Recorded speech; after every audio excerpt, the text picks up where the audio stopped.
May kasabihan na gambalain mo na ang lahat ng hayop sa gubat, wag lang ang leon na sinusubukang mamuhay ng payapa. Pinagpalang araw po sa inyong lahat mga kabangers at mga kayanggaw. Ang kwentong ito ay karanasan ko bilang alalay ng isang pinakamagiting na manunugis ng kapis noong binata pa ako. Hindi ko makakalimutan ang karanasan na ito. Dahil dito ko napatunayan na kapag ang isang tao ay nagalit, talagang lahat ay kaya niyang gawin para sa pamilya. Dito ko rin mas naintindihan na mahalaga ang bawat oras. Na dapat habang kasama mo pa ang pamilya mo o ang mahal mo sa buhay, iparamdam mo na sa kanila ang pagmamahal mo ng wagas. Dahil hindi natin alam kung kailan sila babawiin sa atin ng Diyos. Kilalanin niyo na lang po ko bilang si Erwin.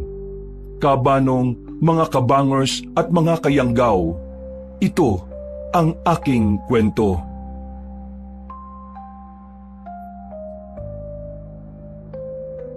Bago nga pala magsimula ang ating kwento, sana'y mapindot niyo muna ang subscribe button at ang notification bell para lagi kayong nanonotify pag may bago tayong mga kwento. At huwag niyo rin kalilimutan mag-like at comment. Napakalaking tulong po ito sa ating channel para mas makapagatid pa kami sa inyo ng mga magaganda at mga nakakapangilabot na mga kwento. At ngayon, sa ating pagpapatuloy. Ano ba, Erwin? Bilisan mo lakad mo. Bakit, Tiyo? Ano ba nangyayari? Kinakabahan naman ako sa inyo eh. Basta bilisan mo talaga ang lakad mo. May sumusunod sa atin. Ho? Sino? Saan? Wala naman ako makita. Basta meron. Maluwala ka sa akin. Ano ba kasing nangyayari? May nakaway ba kayo rito sa bayan? Wala. Pero masama kutob ko. Kilala mo naman ako kung ano ko noon. Sa dami ng pinatay ko noon, hindi malabong balikan nila ako. Pero ang tagal na nun, Tiyo. 10 taon na nakalilipas. Baka wala na rin yung mga yun. Tsaka inubos mo na sila, di ba? Basta bilisan mo ang lakad mo. At baka maiwan kita. Kaya bilis-bilisan mo. Ito na nga po.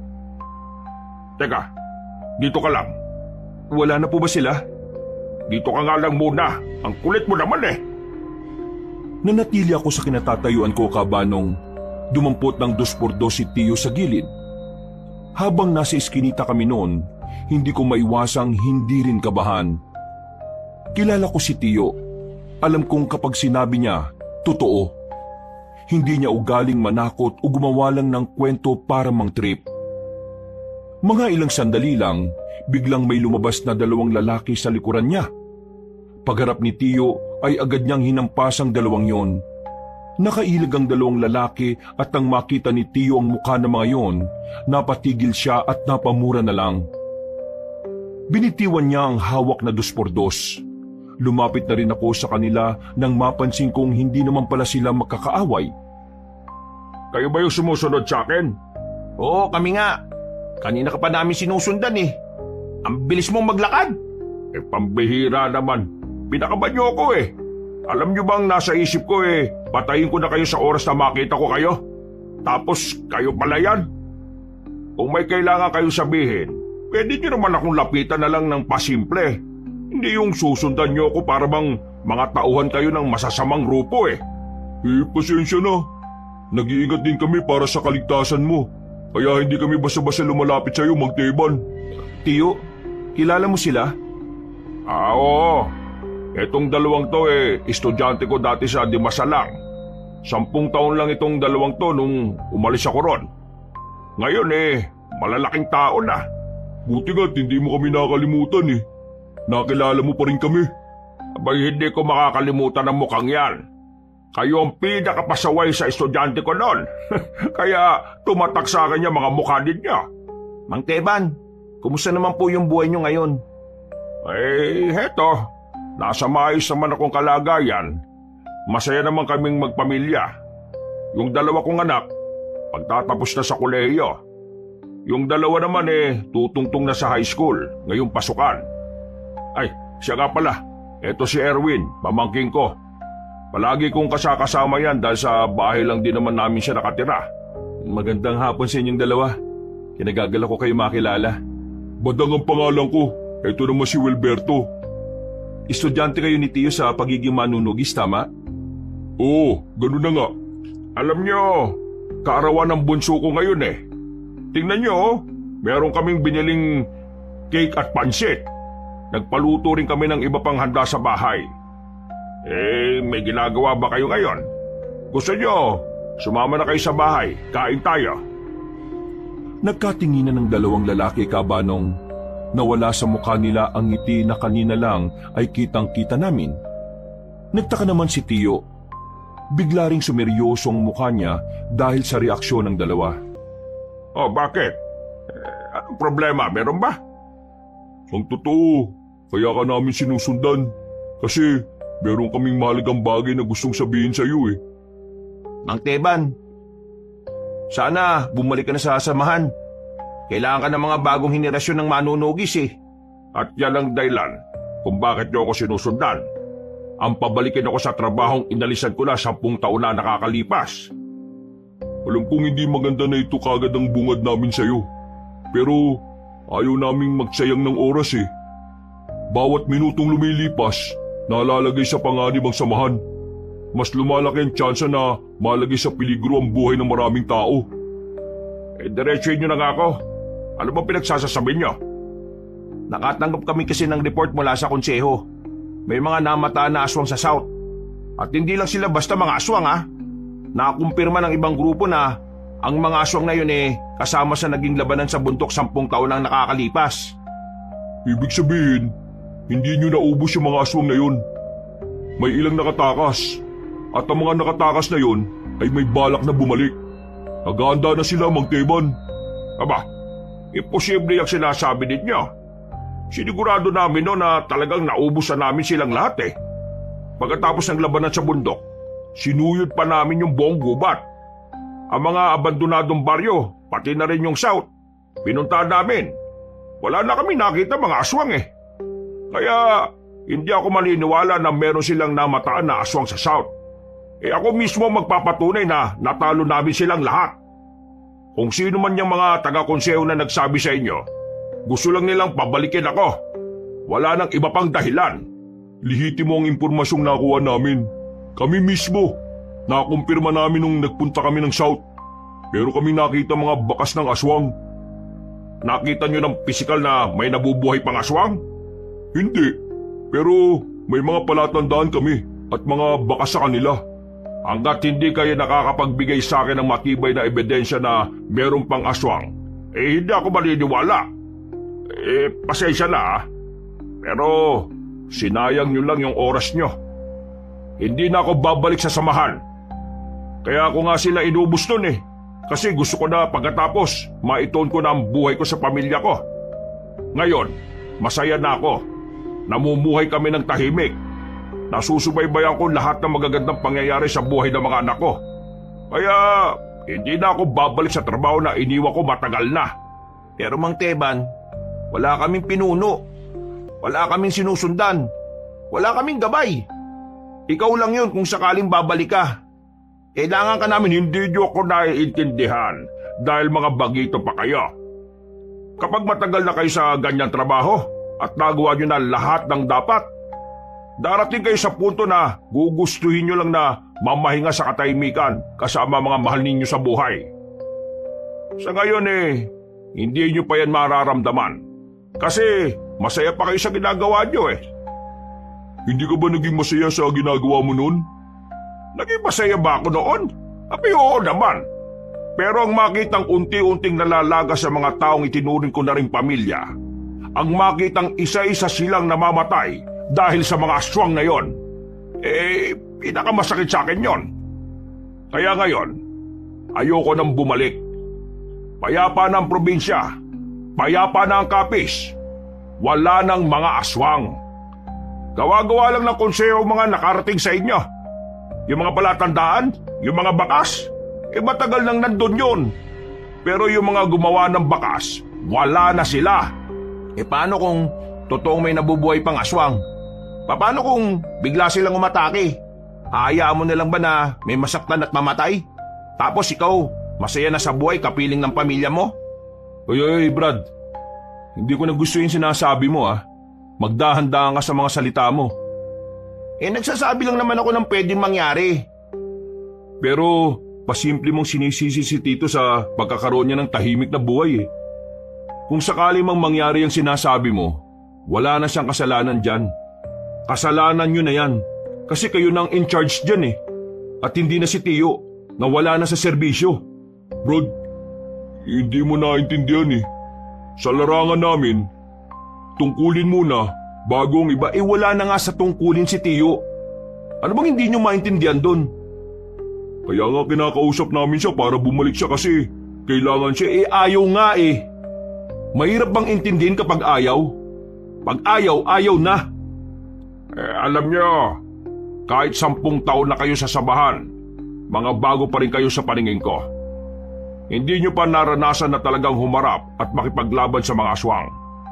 Kapag naranasan niyo na ang naranasan ko, baka doon niyo palang maintindihan tama lang pala na pangarapin kong mabuhay na lang ng tahimik. Kapag naranasan yung mamatayan ng paulit-ulit, baka doon nyo palang malaman na mahalaga ang oras nyo sa pamilya nyo. Ulitin ko ayoko nang bumalik sa serbisyo. Ang buong buhay ko ilalaan ko na sa pamilya ko. Hanggang sa huling hininga ko, gusto ko pamilya ko kasama ko. Kaya wag nyo na akong pinipilit.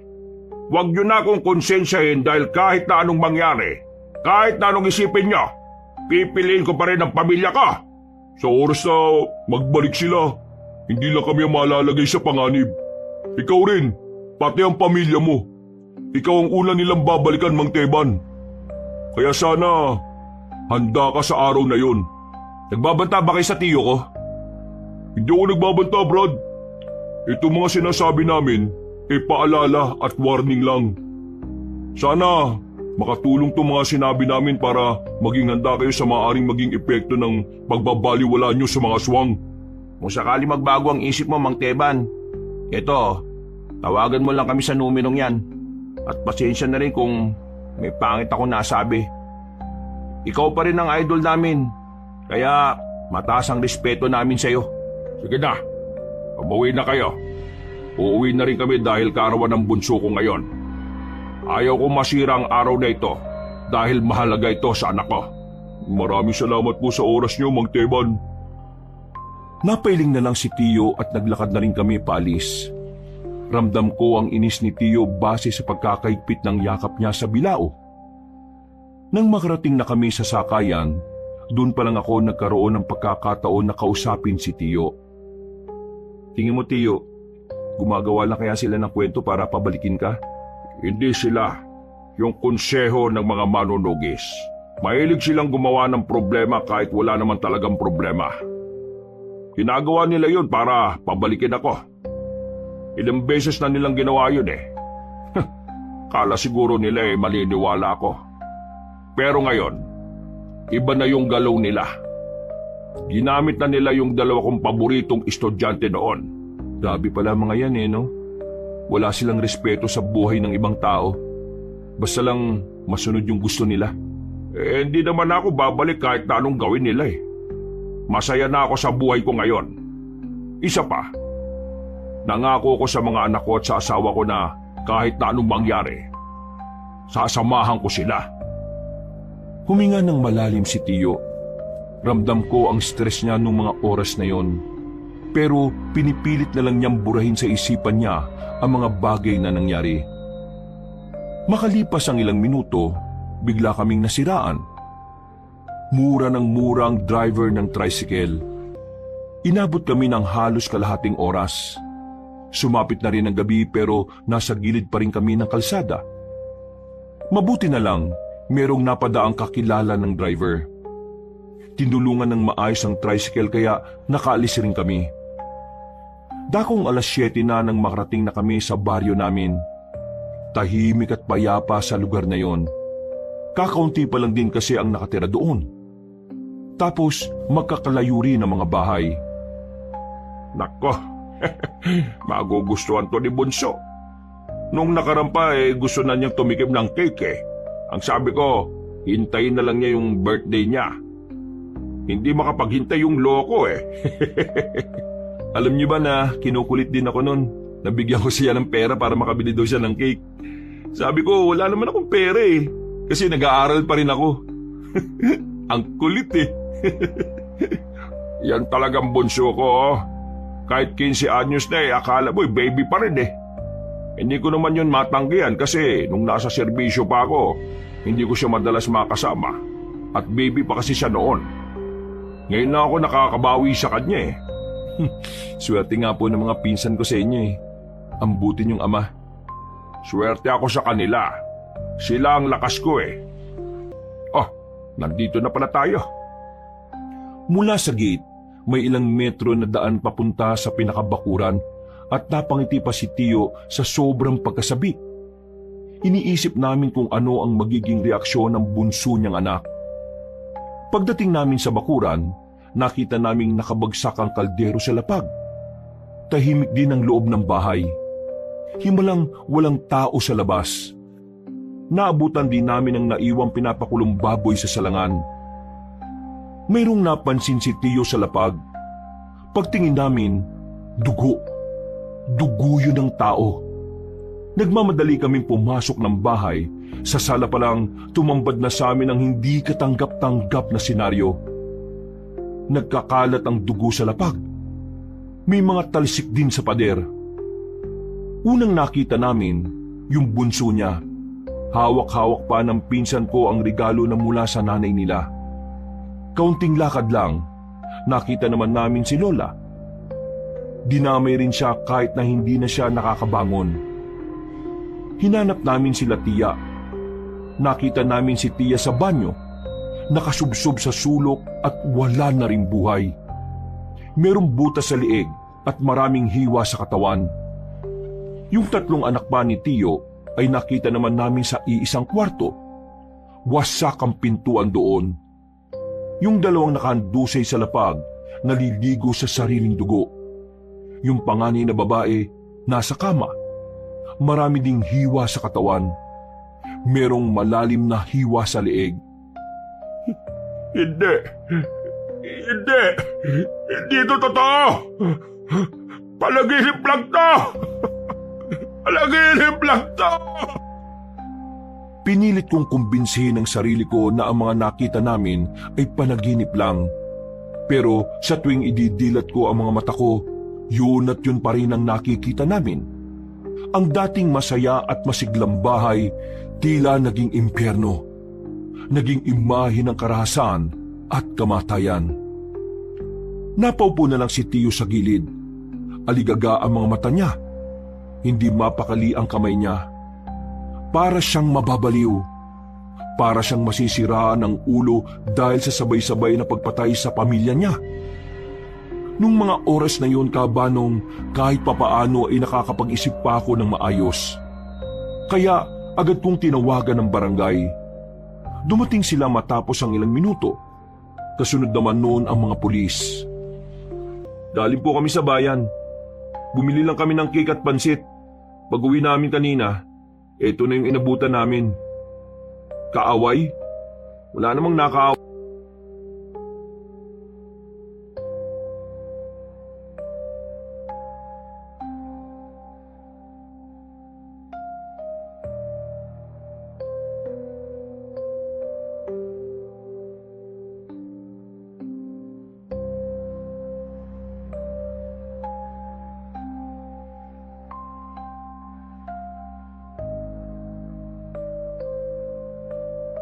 Si Tio naman, natulala lang siya habang pilit kinakausap ng mga pulis. Hindi siya makausap na maayos. Parang tinakasan siya ng kasiyahan. Sa isang iglap, nagbago ang tiyuhin ko. Mabilis na lumipas sa mga araw, dumating ang araw ng libing ng mga pinsan ko at tiyahin at lola. Marami nang nakipaglibing. Mga kakilala, mga kaibigan, at pati na rin mga opisyales ng barangay. Talaga kasing maraming natutuwa sa pamilya nila. Bukod kasi sa mabait sila sa lahat, tumutulong din sila sa mga kalugar nila. At kahit ako, saksi ako noon. Tio, babagsak na ang ulan oh. Kailangan na nating umuwi. Hindi nagsalita si Tiyo. Wala siyang kahit kaunting tugon sa akin. Nakatingin lang siya sa libingan ng mga anak at asawa niya matapos siyang sementuhin. Tinapi ko na lang siya sa balikat. Hinayaan ko na lang muna siyang lubusin ang oras niya at nauna na muna ako sa bungad ng sementeryo. Maya-maya pa, bumagsak na ang malakas na ulan. Agad naman akong sumilong sa puno ng mangga. Habang ang tiyuhin ko, nanatiling nakatayo lang doon. Wala siyang pakialam kung nauulanan na siya. Parang hindi niya rin nararamdaman ang lamig ng panahon. Ilang beses ko na siyang binalikan, pero hindi siya sumasagot. Kahit paglingon sa akin ay hindi rin niya ginagawa. Awang-awa ko sa kanya noon, Kabanong. Pero hindi ko rin alam kung ano ang gagawin ko para gumaan ang pakiramdam niya. Makalipas ang isang linggo, nagagawa ko ng kausapin si Tiyo, pero hindi naggaya ng dati. Matipid na siyang magsalita at parabang palaging walang gana. Ang laki rin ng pinagbago ng bahay noon. 6:00 pa lang ng umaga ay maingay na sa loob. Pero mula nang mamatay si Tia, kahit 3:00 na ng hapon ay parang madaling araw pa rin sa sobrang tahimik. Kakatono ko lang yan nung nakaraang araw. Nawala na naman pala ulit sa tono. Maluwag na yata yung pinakakabitan ng string, Tiyo eh. Siguro. O sige na, umuwi ka na muna sa inyo. Ho? Teka, bakit naman ako uuwi sa amin, Tiyo? Ayaw mo na ba ako nandito? May kailangan lang akong gawin. Kailangan gawin? E di, sama ako dyan. Hindi ka pwede, kaya umuwi ka muna sa inyo. Mas makabubuti yon. Ho? Bakit naman? Huwag niyong sabihing... teka, babalik ka na ba sa pagiging manunugis? Kaya ba nakita kita nung nakaraan na nililinis mo yung mga gamit mo? Hindi nagsalita si Tiyo, Kabanong. Nakatingin lang siya sa malayo. Walang ngiti. Walang kahit na anong emosyon. Pero kahit na ganon, ramdam ko sa kanya ang matinding pangungulila. Nararamdaman ko sa kanya ang kalungkutan. Mamaya alis na ako. Bukas ang balik ko. Kapag nakita pa kita rito sa bahay na ito, ihahatid na kita sa inyo. Ang gara niyo naman, Tiyo. Akala ko ba magkasama tayo sa kahit saan? Bakit parang tinataboy mo na ako? Mas maganda nang itaboy kita, kesa naman mapahama ka pa. Handa naman ako matuto para Pwede bang makinig ka muna sa akin, Erwin? Bakit ba tigas ng ulo mo? Ano bang mahirap intindihin doon? Hindi ko kasi maintindihan kung bakit binali mo yung pangako mo sa pamilya mo na kahit na kailan, hindi ka nababalik doon. Kailangan kong bigyan ng hustisya ang kamatayan nila. Hindi mo ako maintindihan. Tingin nyo, magiging masaya sila sa gagawin nyo? Paano kung ikaw naman ang mawala? Tapos ngayon, ayaw mo pa akong isama? Ayaw kitang isama dahil ikaw na lang ang meron ako, Erwin. Ikaw na lang ang pamilya ko. Kapag pati ikaw ay napahamak, mas lalong hindi ko mapapatawad ang sarili ko. Baka ikabaliw ko na kapag pati ikaw ay mawala sa akin. Kaya sana maintindihan mo ko. Hayaan mo kong gawin ito dahil ito na lang ang nakakapagpagaan sa kalooban ko. Napasandal na lang ako sa dingding at napabuntong hininga, Kabanong. Naintindihan ko naman si Tiyo. Alam ko na hindi madaling tanggapin ang lahat ng nangyari, lalo na't biglaan lang ang pagkawala nila. Ibig ba nitong sabihin, tama yung 2 estudyante mo? Nagbabalik na ang mga aswang? May pagkakamali akong ginawa noon. Kung alam ko lang na demonyo siya, tinapos ko na siya noon pa. Sinong siya? Nung natalo namin ang mga aswang sa south at sa bundok, may isang bata akong pinatakas. Aswang siya. Pero nung oras na yon, nakaramdam ako ng awa dahil akala ko, inosente siya. Naalala ko sa kanyang anak ko kaya pinaalis ko siya. Nangako siya sa akin na hindi niya tatahakin ang landas ng mga kalahi niya. Yun ang malaking pagkakamali na nagawa ko. Masyado akong nagpadala sa awat na niwala kong hindi masama ang batang babae na yon. At sa 10 taon, nakabuo na siya ulit ng grupo at sila ang salarin ng mga nangyari. Malakas ang kutob ko na mga aswang ang pumatay sa pamilya ko. Amoy na amoy ko ang iniwan nilang baho dito sa bahay nung dumating tayo. Kaya Erwin, umuwi ka na sa inyo. Magiging madugo itong gagawin ko. Hindi ko na siya kinontra, Kabanong. Naisip ko rin kasi na talagang delikado rin ang buhay ko. Kung hindi nga lang siguro ako kasama ni Tiyo nung gabing namatay sila Tia, baka nakasama rin ako sa mga namatay. Kinikilabutan ako kapag naiisip ko kung gaano kabangi sa mga aswang. Hindi ko maiwasang hindi mangamba, pero sa kabilang banda naman ay nababahala rin ako sa kaligtasan ng tiyuhin ko. Matanda na siya. Hindi na siya gaya ng dati 10 taon nang nakalilipas. Alis na ako. Isarado mo lahat ng bintana. Ikandado mo para sigurado itong pintuan. Harangan mo ng lamesa sa loob. Yung naran na lamesa ang iharang mo para mabigat. Bukas na ako makakauwi bandang tanghali. Pag-uwi ko, sana nakaalis ka na. Erwin, hindi sa ayaw na kitang makasama. Ayaw lang kitang madamay sa panganib na papasukin ko. Naintindihan ko na, Tiyo. Pero nag-aalala ako sa inyo eh. Bakit? Hindi ba matanda na ako? Hindi mo kailangan mag-alala. Mabangis pa rin ako. Tumawa ka na rin. O sige na. Aalis na ako. Mag-iingat ka rito ha. Tinapik na niya ako sa balikat. Naglakad na rin siya palayo, dala-dala ang kanyang maalamat na katana. Pati na rin ang kanyang 45 baril. Ayon sa kanya, ang 2 kagamitan na yun ang pumatay ng maraming aswang noong araw. Mag-isa ako sa bahay, pero wala namang nangyaring masama sa akin. Kinabukasan, naganda na rin ako sa pag-alis ko. Nag-iwan na lang ako ng sulat sa bahay dahil hindi na magpapang-abot ang oras namin. Nang nasa bayan na ako, medyo nahirapan akong sumakay. Marami kasing mga tao nung araw na yon, pero mas konti naman ang mga jeep na dumaraan. Naisipan ko na munang kumain sa kabilang kalsada. Pagpasok ko sa karinderya, nakita ko si Wilberto at Badang na kumakain. Napatingin din sila sa akin. Oh, Darwin, pamangkin ni Mang Teban, tama? Oo, pamangkin ni Mang Teban. Tama ho yun. Pero yung Darwin, mali. Erwin kasi, Brad. Erwin. Ah, Erwin pala. O ano ginagawa mo rito? Kakain ho sana. Nagugutom ako eh. Ayusin pala itong pamangkin ng idol natin no?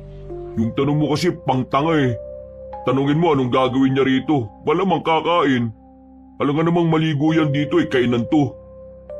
Erwin, dito ka na lang din umupo. Sabayan mo kami.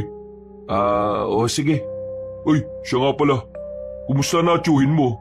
Hindi ba nakaabot sa inyo yung balita? Akala ko, pinuntahan niya kayo eh. Pinuntahan? Yung pag-uusap namin, di ba ayaw niya? Teka sandali. Ano ba yung balita? Hindi okay ngayon si Tiyo. Bakit? Anong nangyari kay Idol? Wala na yung pamilya niya. Ha? Teka. Seryoso ka ba? Bakit? Anong nangyari? Nung hapon na nakausap niyo kami rito sa bayan, yun din yung araw na pinatay at minasakir ang pamilya niya. Pag-uwi namin sa bahay, patay yung 4 niyang anak eh. Pati asawa. Idinami rin si Lola na hindi na nakabangon. Ba't tarantado gumawa niyan Napakagago Sinong tao gagawa ng kahayupan na yan? Hindi tao, aswang. Nang sabihin ko sa kanila yon, ay napaayos sila ng upo. Nakakatinginan silang dalawa. Bakas ang kaba sa kanilang muka. Totoo sinasabi nyo, nagbabalik na sila at ginantian na nila si Tiyo. Ngayon, balak ni Tiyo na patayin lahat ng aswang. Ang akala ko, magbabalik na siya sa serbisyo. Pero sa tingin ko, mag-isa niyang tatrabahuin yon. Pambira. Grabe nangyari kay Mang Teban. Nasaan ang tiyuhin mo? Sasamahan namin siya. Papatayin namin yung mga aswang. Gusto niyang mapag-isa eh. Kahit ako, pinagbawalan niyang sumama. Pauwi nga ako ngayon dun sa lugar namin. Ayaw niya rin kasi ako madamay. Hindi pwedeng lumakad ang mag-isa tiyuhin mo. 10 taon nang nakalipas mula nang magretiro siya. Hindi na niya kabisado ang mga aswang. Marami na siyang hindi nalalaman sa pagbabago ng henerasyon ng mga nilalang na yun. Kaya kailangan niya kami. Mapapahamak ang tiyuhin mo sa mga bagong taktika ng mga aswang. Mga taktika na hindi na niya alam. Dahil sa mga sinabi ni Wilberto at Badang, napaisip ako ng malala, Kabanong. Mas lalo kong nabahala para sa kapakanan ng tiyuhin ko. May punto naman din sila. Masyado nang nahuli si Tiyo sa mga makabagong pamamaraan ng mga aswang. Kaya naman, hindi ako tumuloy sa pag-uwi sa amin. Kasama ko silang dalawang bumiyahe pabalik sa bahay ni Tiyo. Pagdating namin doon, inabutan namin si Tiyo na naglilinis ng iba pa niyang sandata. Pero napatigil siya nang makita kaming bumaba ng tricycle. Hindi pa kami nakakalapit, salubong na ang kilay niya. Erwin, ano katarantaduhan to? Bakit nandito yung dalawang yan? Aksidenteng nakita kaming tatlo sa karinderya sa bayan. Nasabi ko sa kanila yung gagawin mo. Pasensya na ho, Tiyo. Mang Teban, sasamahan ka namin sa laban mo. Hindi! Muwi na kayo! Pakinggan niyo muna kami, idol. Pinag-aralan na ng konseho ang mga galaw ng mga aswang. Kung hayaan mo kaming tumulong, malaki ang may tutulong na mga impormasyon na pwede naming makuha sa konseho. Mang Teban, ang mga aswang ngayon hindi na gaya ng aswang 10 taon na nakalipas. Iba na sila. Mas matalino na sila ngayon, hindi gaya noon. Sinasabi mo bang mga inutil ang mga aswang noon? Kaya sila natalo. At dahil matatalino na sila ngayon hindi ko na sila kakayanin? Hindi naman sa ganun. Ang sinasabi ko lang, meron silang bentay sa maraming aspeto dahil makabago na rin ang pamamaraan nila ng pag-atake. Napakinggan ko na kayo. Sige na, umalis na kayo. Hindi ko kailangan ng tulong ninyo. Ikaw, Erwin, umalis ka na rin at huwag ka nang babalik dito kahit na kailan. Naintindihan mo ako? Tiyo, may punto naman silang dalawa eh. Bakit ba ayaw niyong tanggapin yung tulong nila? Laban ko tong mag-isa. Walang pwedeng makialam. Personal ito. Personal! Di niyo ako maintindihan Maliban na lang kung papatayin din ng aswang ang mga pamilya ninyo. Kaya bago pa ako magalit ng tuluyan, umalis na kayo rito! Alis! Napapailing na lamang kami, Kabanong. Wala kaming nagawa kundi ang sundin ng sinabi niya. Lumabas na lang kami ng bakuran at naglakad palabas ng gate. Sabi ko na sa inyo Intindi na lang natin. Hindi rin naman kasi madaling tanggapin ang nangyari. Para sa akin, normal lang yung nagiging reaksyon at ugali niya ngayon. Mabuti pa palipasin na muna natin. Hindi natin to pwedeng palipasin. Habang lumilipas sa mga araw, mas lalong malalagi sa panganib ang buhay niya. Malakas ang loob ng mga aswang. Parang alam na nila na wala na sasamahan si Mang Teban kaya hindi sila natatakot. Hindi na namin pinilit pa ang gusto namin. Umalis na kami roon. Dahil hindi ko pa gustong umuwi sa amin, makikitira muna ako sa kanilang dalawa. Total, magkasama naman daw sila sa iisang bahay. Ilang minuto lang ang nakalipas, nakabalik na kami sa bayan. Maayos at maganda naman ang bahay na tinitirhan ng dalawa. Kaya palagay ko, magiging komportable naman ako ron. Pasensya ka na Ito lang bahay namin. Ang ganda nga Babalikan natin si Mang Teban bukas. Kailangan natin siyang makausap ulit. Hindi ba dapat palamigin muna natin yung ulo niya? Wala na tayong dapat sayangin na oras. Hindi natin alam ang binabalak ng mga aswang Tahimik ng gabing yon. Habang nakahiga ko at nakatingin sa kisame, hindi mawala-wala sa isipan ko si Tiyo Teban. Kahit alam ko naman kung gaano siya kahusay na manunugis noon. Hindi ko pa rin maiwasan na hindi mag-alala para sa kapakanan niya. Dahil sa kakaisip ng kung ano-ano, dinalaw na rin ako ng antok. Maayos ang gising ko kinabukasan. Iniwan ako ng dalawa at bumalik sila bandang hapon. Wala kaming sinayang na pagkakataon. Agad na rin kaming bumiyahe papunta sa bahay ni Tiyo. Magbabaka sakali ulit kaming mapapayag siyang sumama kami sa kanya. Pero nang dumating kami roon, meron kaming nakitang matandang babae na nakagapo sa puno ng nyog sa gilid ng bahay niya. Buwaghag ang buhok ng matandang babae. Nanlilisik din ang mga mata nito. Mahaba din ang kuko. Lalapitan ko sana para kausapin pero pinigilan ako ng dalawa. Ayon sa kanila, aswang ang nakagapos noon. Anong ginagawa niyo rito? Ilang beses ko bang sasabihin na hindi ko kailangan? Tignan niyo, sisiw lang sa akin ang paghuli sa isang ito.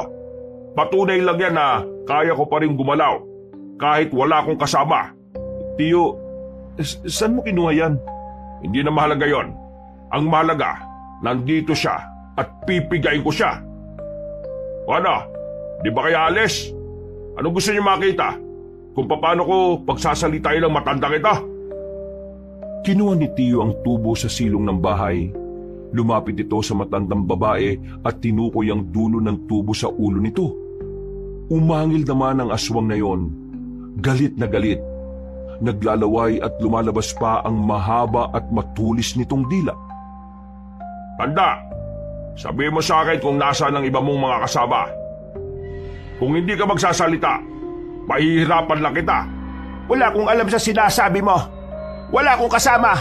Mag-isa lang ako namumuhay sa gubat. Wala akong kakilala. Hoy, tanda, hindi ako pinanganak kahapon. Para sabihin ko sa iyo, marami na akong pinatay na aswang noon.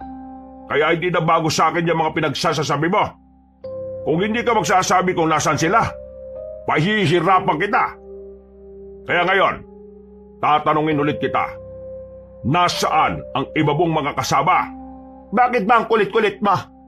Wala nga akong kasama. Ano naman kung marami ka nang napatay na aswang? Anong mapapala mo sa akin wala nga akong alam. Wala kang alam ano yung mga nakita ko sa loob ng bahay mo? May mga larawan kayo. At nandun sa larawan na yon, ang mukha ng batang babae na pinatakas ko noon. Hindi mo ako maloloko.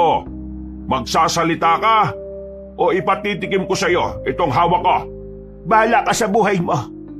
Wala akong sasabihin kasi wala akong alam. Ganun ba? Hindi nagdalawang isip si Tiyo. Hinataw niya ng malakas sa matandang babae ng tubo sa muka.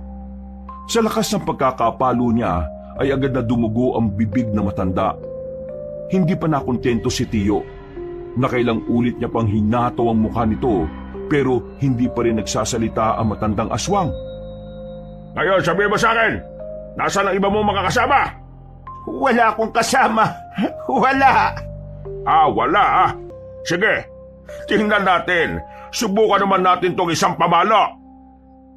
Kinuha naman ni Tiyo ang maso. Pinalo niya ang tuhod ng aswang. Napaangil ng malakas sa matandang babae at pilit kumakawala sa pagkakagapos pero hindi ito nagtagumpay.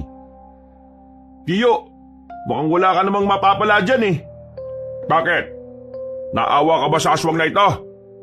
Kulang pa ito sa ginawa nila sa pamilya ko. Biglang pinalo ulit ni Tiyo ang aswang na yon sa kabilang tuhod. Pero tikom pa rin ang bibig ng aswang. Kita ko sa mukha ni Tiyo na parang nababanas na siya. Noong mga sandaling yon, aminado kong nakaramdam ako ng takot sa kanya. Kahit yung dalawang kasama ko, nakilala rin siya, ay hindi rin makapaniwala sa nakikita nila. Ang sabi kasi nila, hindi naman daw brutal si Tiyo noon. Pero hindi ko rin naman masisisi si Tiyo kung maging ganon ang trato niya sa aswang.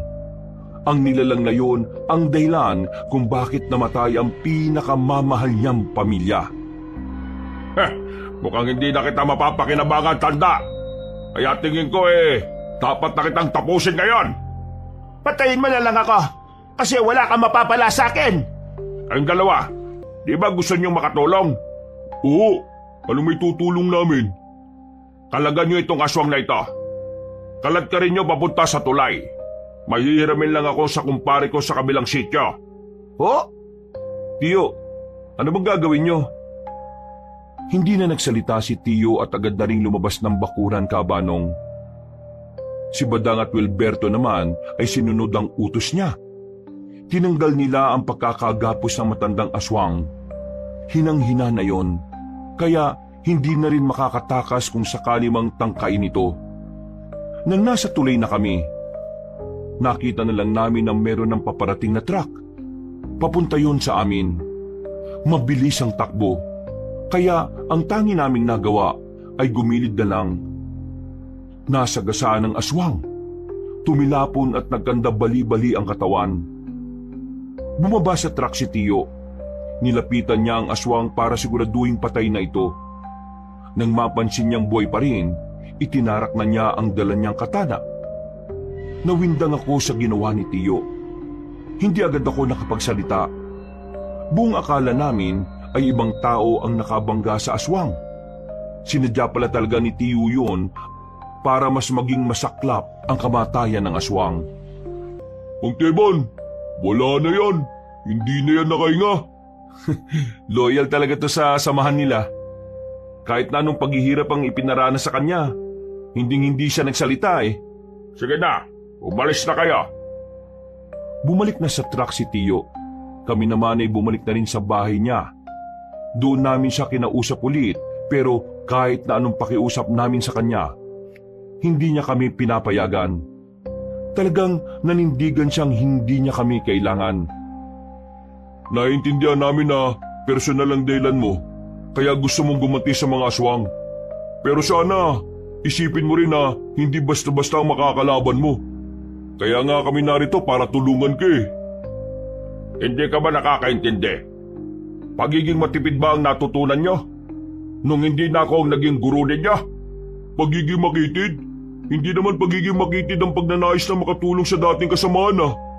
Ikaw ang makitid mag-isip dahil masyado kang emosyonal. Kaya minamasama mo mga nagmamalasakit sa'yo. Ano sinabi mo? Hindi ganyan ang Teban na kilala namin. Hindi ka brutal na tao.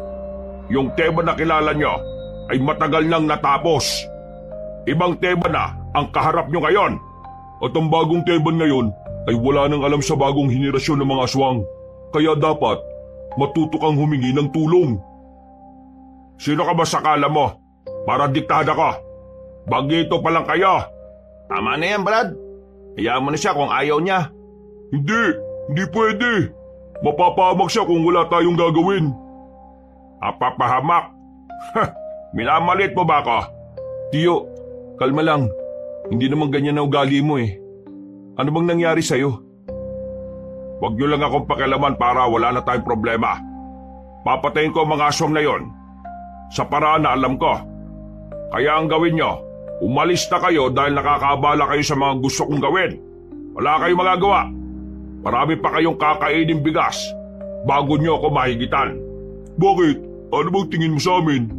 Mga batang kulang sa kaalaman at karahasan.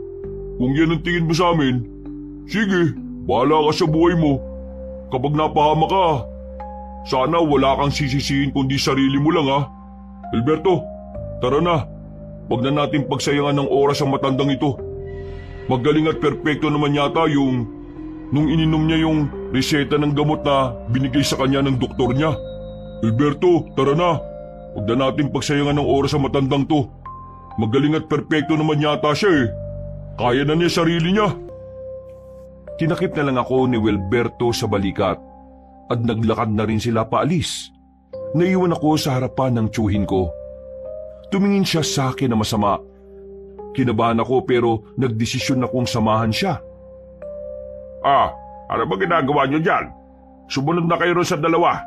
Hindi, dito lang ako. Isa ka rin eh. Hindi ka rin makaintindi. Umalis ka na nga para matahimik na ang buhay ka. Kahit naiwan kita rito, hindi naman magiging tahimik ang buhay mo eh. Alam mo kung bakit? Kasi puro potyang nandyan sa puso mo. Nagulat ako nang bigla kong hawakan ni Tiyo sa kwelyo. Tinulak niya ako padikit sa pader. Galit na galit ang tingin niya sa akin. Kinabahan ako noon dahil akala ko sasaktan niya ako. Pero binitiwan niya lang din ako. Umalis ka na. Gusto ko mapag-isa, Erwin. Hindi ako aalis, Tiyo. Alam kong gusto nila, Tiya, na bantayan kita. Kaya hindi kita iiwan dito. Hindi ko na alam ang gagawin ko. Ang tumatakbo lang sa isip ko, kailangan kong mapatay ang mga aswang para mapatawad ko ang sarili ko, Erwin. Kaya sige na, hayaan mo na ako. Hinayaan naman kita, Tiyo eh.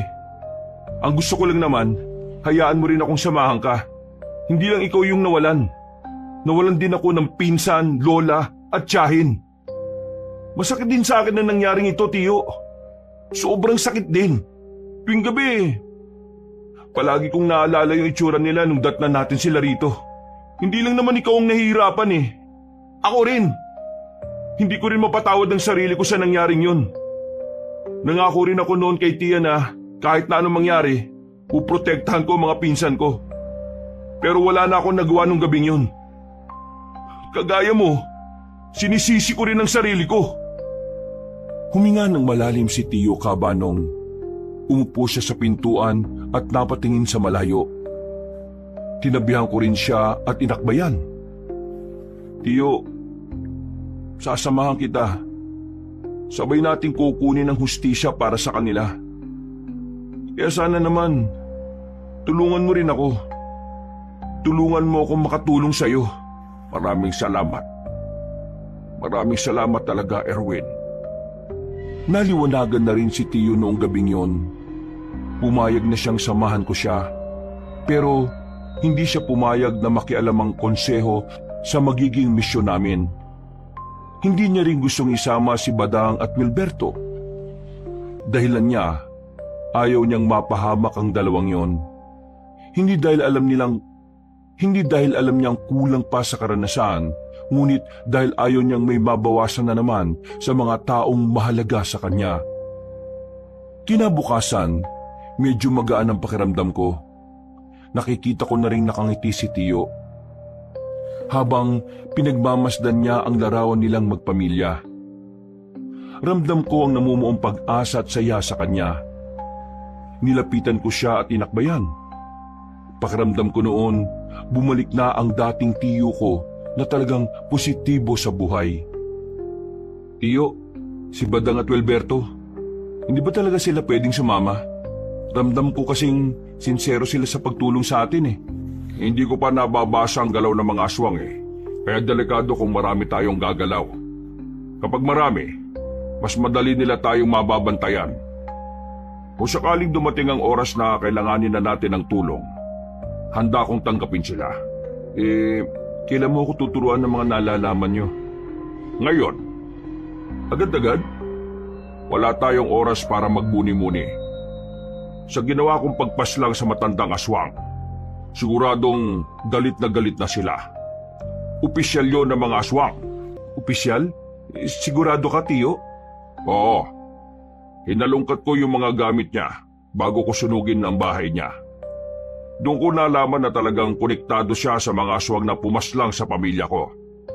Ang kaso nga lang, hindi talaga siya nagsalita. Mukha talagang handa siyang mamatay para lang sa samahan nila. Kung ganun, mangangapa pala talaga tayo. Oo. Natsambahan ko lang talaga yung matandang yun sa gubat. Makalipas ang ilang sandali, ay sinimulan na rin naman namin ni Tiyo ang pagsasanay. Ang dami niyang itinuro sa akin. Mga bagay na hindi ko inaakala na nagagawa niya pala talaga noon at hanggang ngayon. Medyo nahirapan ako sa ilang galaw na itinuro niya sa akin. Pero lahat talaga ng yon ay natutunan ko lang sa maghapon. Mga bandang 6:00 ng gabi, nagpapahinga na kami habang umihigop ng tableya. Pawis na pawis ako. Pagod na pagod at talaga namang bugbog ang katawan sa kakagalaw. Nung kaidaran mo ako, hindi ako ganyang kabilis matuto. Nakakatuwa ka kasi mabilis ka makakuha ng mga tinuturo ko sa'yo. Ibig ba nitong sabihin, ako na ang susunod sa yapak mo? Kung ako ang tatanungin, ayokong tahakin mo ang ganitong landas. Ngayon lang kitang pinapayagang sumali sa ganito kasi gusto mong makatulong. Napangiti na lang ako sabay higop ulit ng tableya. Makalipas ang ilang araw, unti-unti ko na ring nakukuha ng tama ang mga tinuturo sa akin ni Tio Teban. Kahit papano, nagiging pino na rin ang mga kilos ko at galaw ko. Masaya ako noon dahil palagay ko, malaki na rin ang may tutulong ko para sa misyon na gagawin namin ni Tio. Isang hapon, umalis kami ng aming baryo. Dala-dala namin ang mga sandata namin. Yun ang simula ng paghahanap at pagtugis namin sa mga aswang. Tio, anong baryo ba to? Pag-aalas 9 na ng gabi, ang dami pa rin tao sa labas. Ang iingay pa. Matagal na akong pumupunta rito. Nung binata pa lang ako, ganito na talaga. Ayon sa paniniwala ng mga tao rito mas maingay sila sa gabi para maitaboy daw ang mga masasamang elemento. Bakit nandito tayo? May aswang ba rito? Noon, ang mga aswang ayaw ng maraming tao. Ayaw sa maingay. Pero ngayon, malakas ang kutob ko na iba na ang ginagawa nila. Humahalo na sila sa tao para hindi sila maging kahina-hinala. Ang tingin ko, ito ang perpektong lugar para magpanggap sila. Pumasok na kami ni Tio sa baryo. May mga sumalubong sa amin para painumin ng alak. Pero tinanggihan lang namin para makaiwas sa tinatawag na yanggaw. Pumunta na muna kami sa isang bakuran kung saan merong nagbibinggo roon. Umupo kami sa gilid at inilabas ang sarili naming pagkain. Pinagmamasdan lang namin ang mga tao. Nagmamasid kami sa paligid. Maging alerto ka ha. Baka isa sa mga taong nakikita natin ngayon mga aswang na.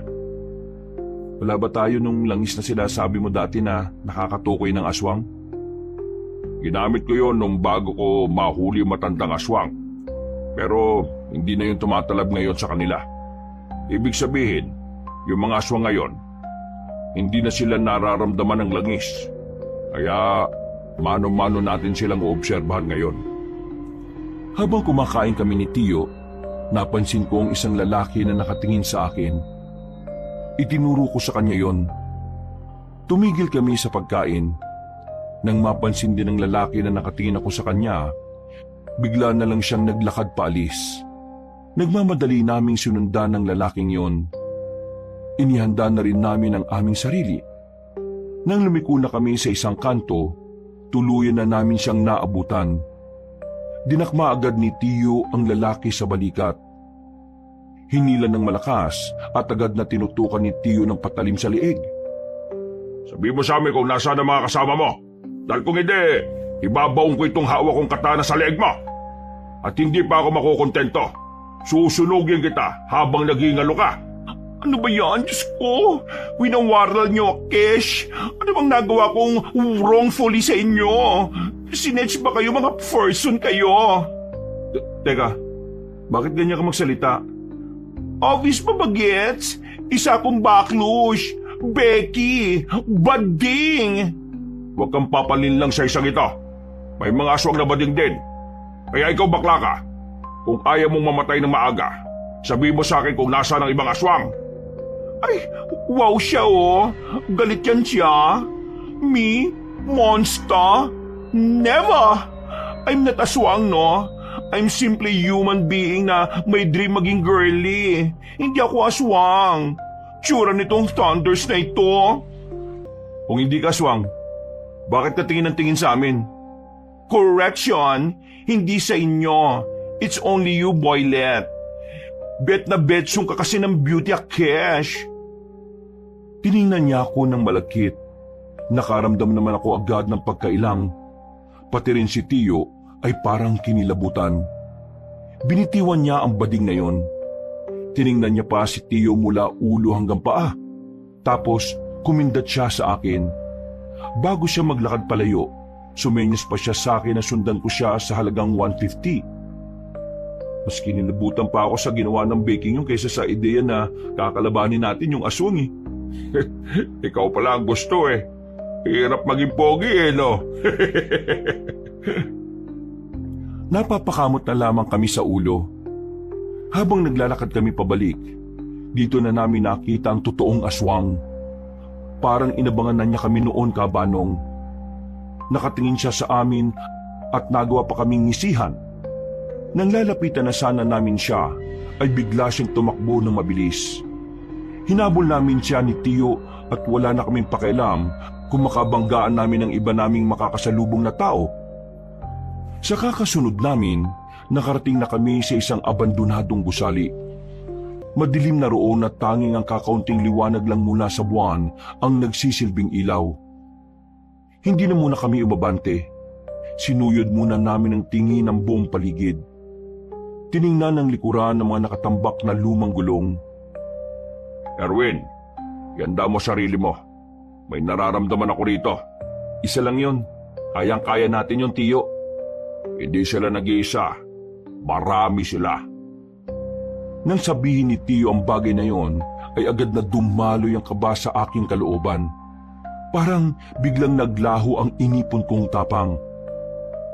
Malakas ang loob mong hanapin kami. Ha! Hinahanga mo ako. Teka, Teban ba pangalan mo? Tama ba ako?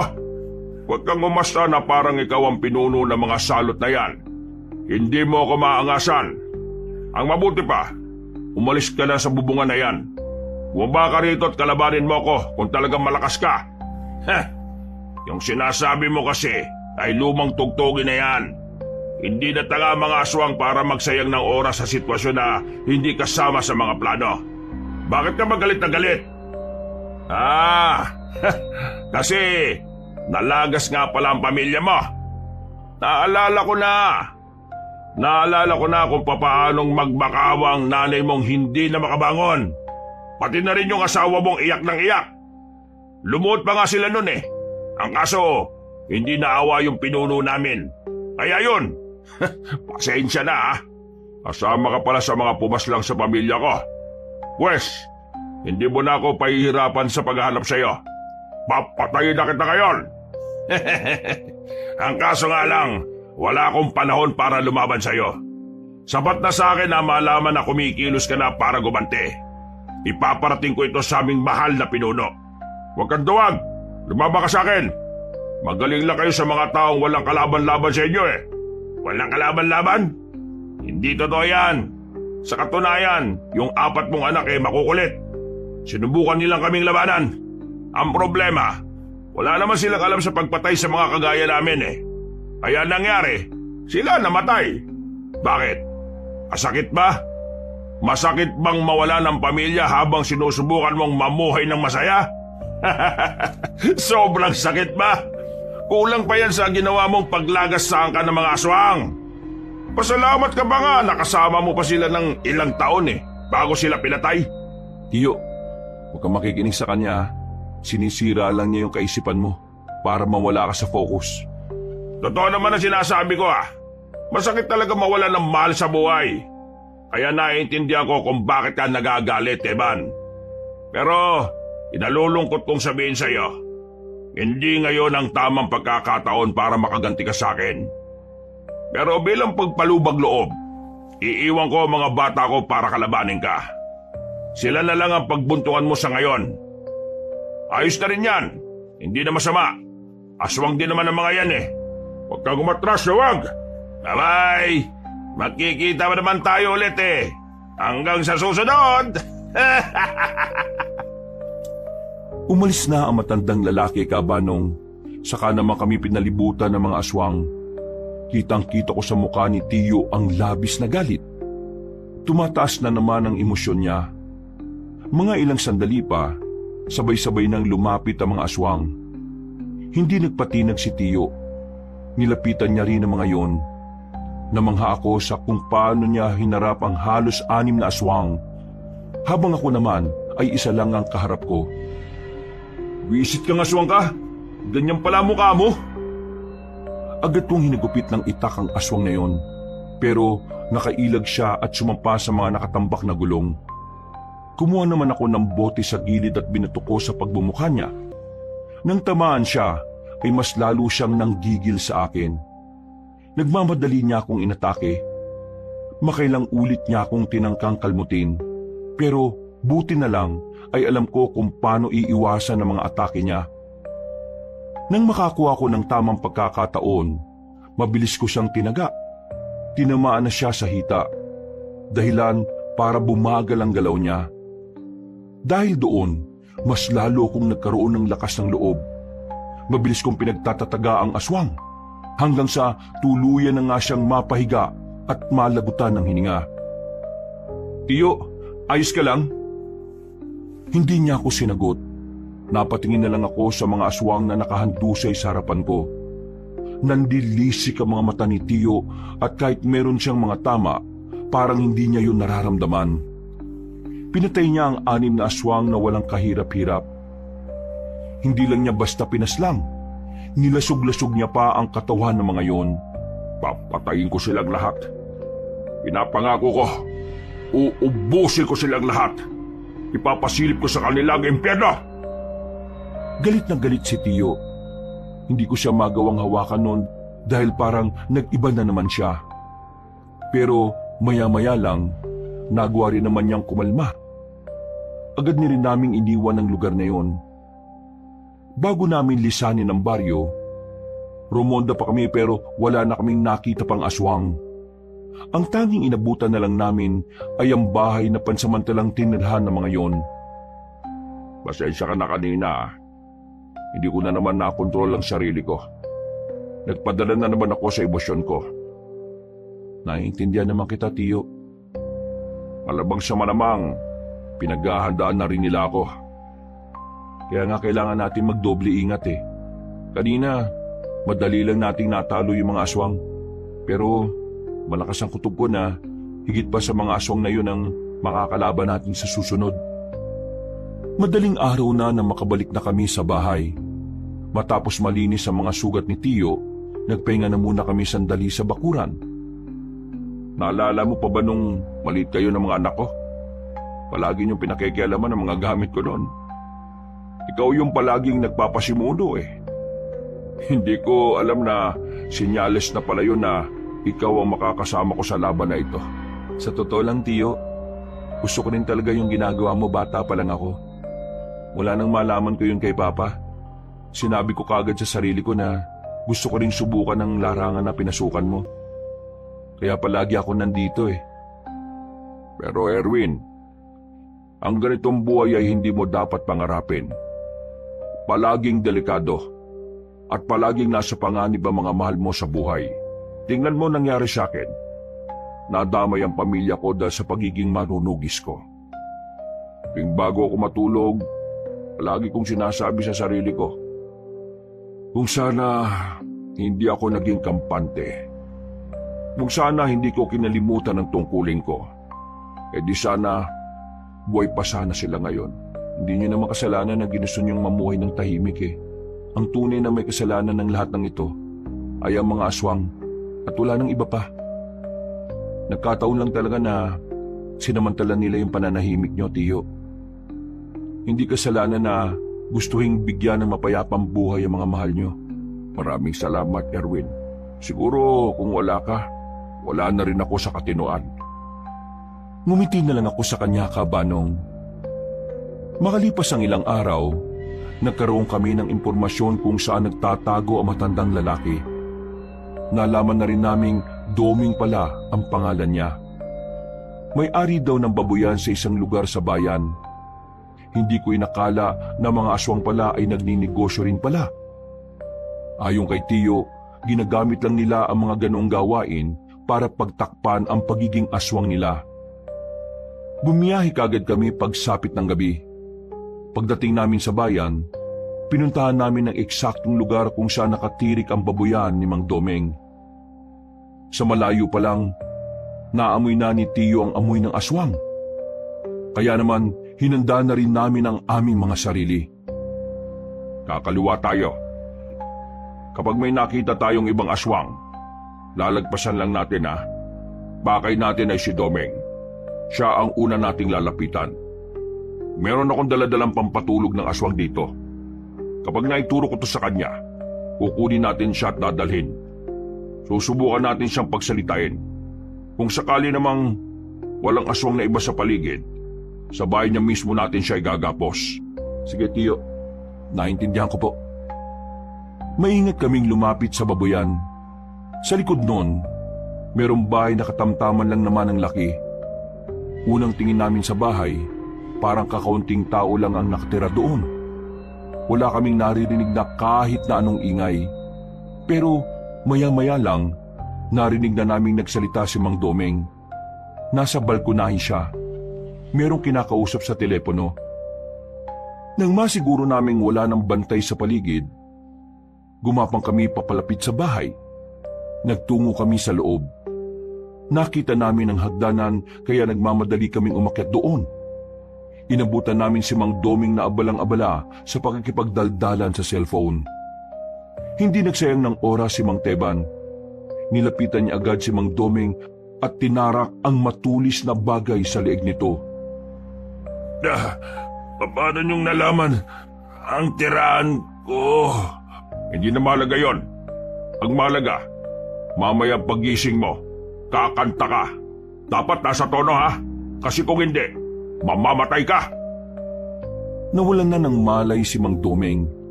Agad namin siyang iginapo sa haligi mismo ng kwarto niya. Nang magising siya, pilit siyang nagpupumiglas. Nagbago na rin siya ng anyo bilang aswang, pero wala pa rin siyang nagawa. Linti ka! Ikaw ang duwag! Lumaba ka ng patas! Pakawalan mo ako rito! Ikaw yung unang nagpakita ng kaduwagan.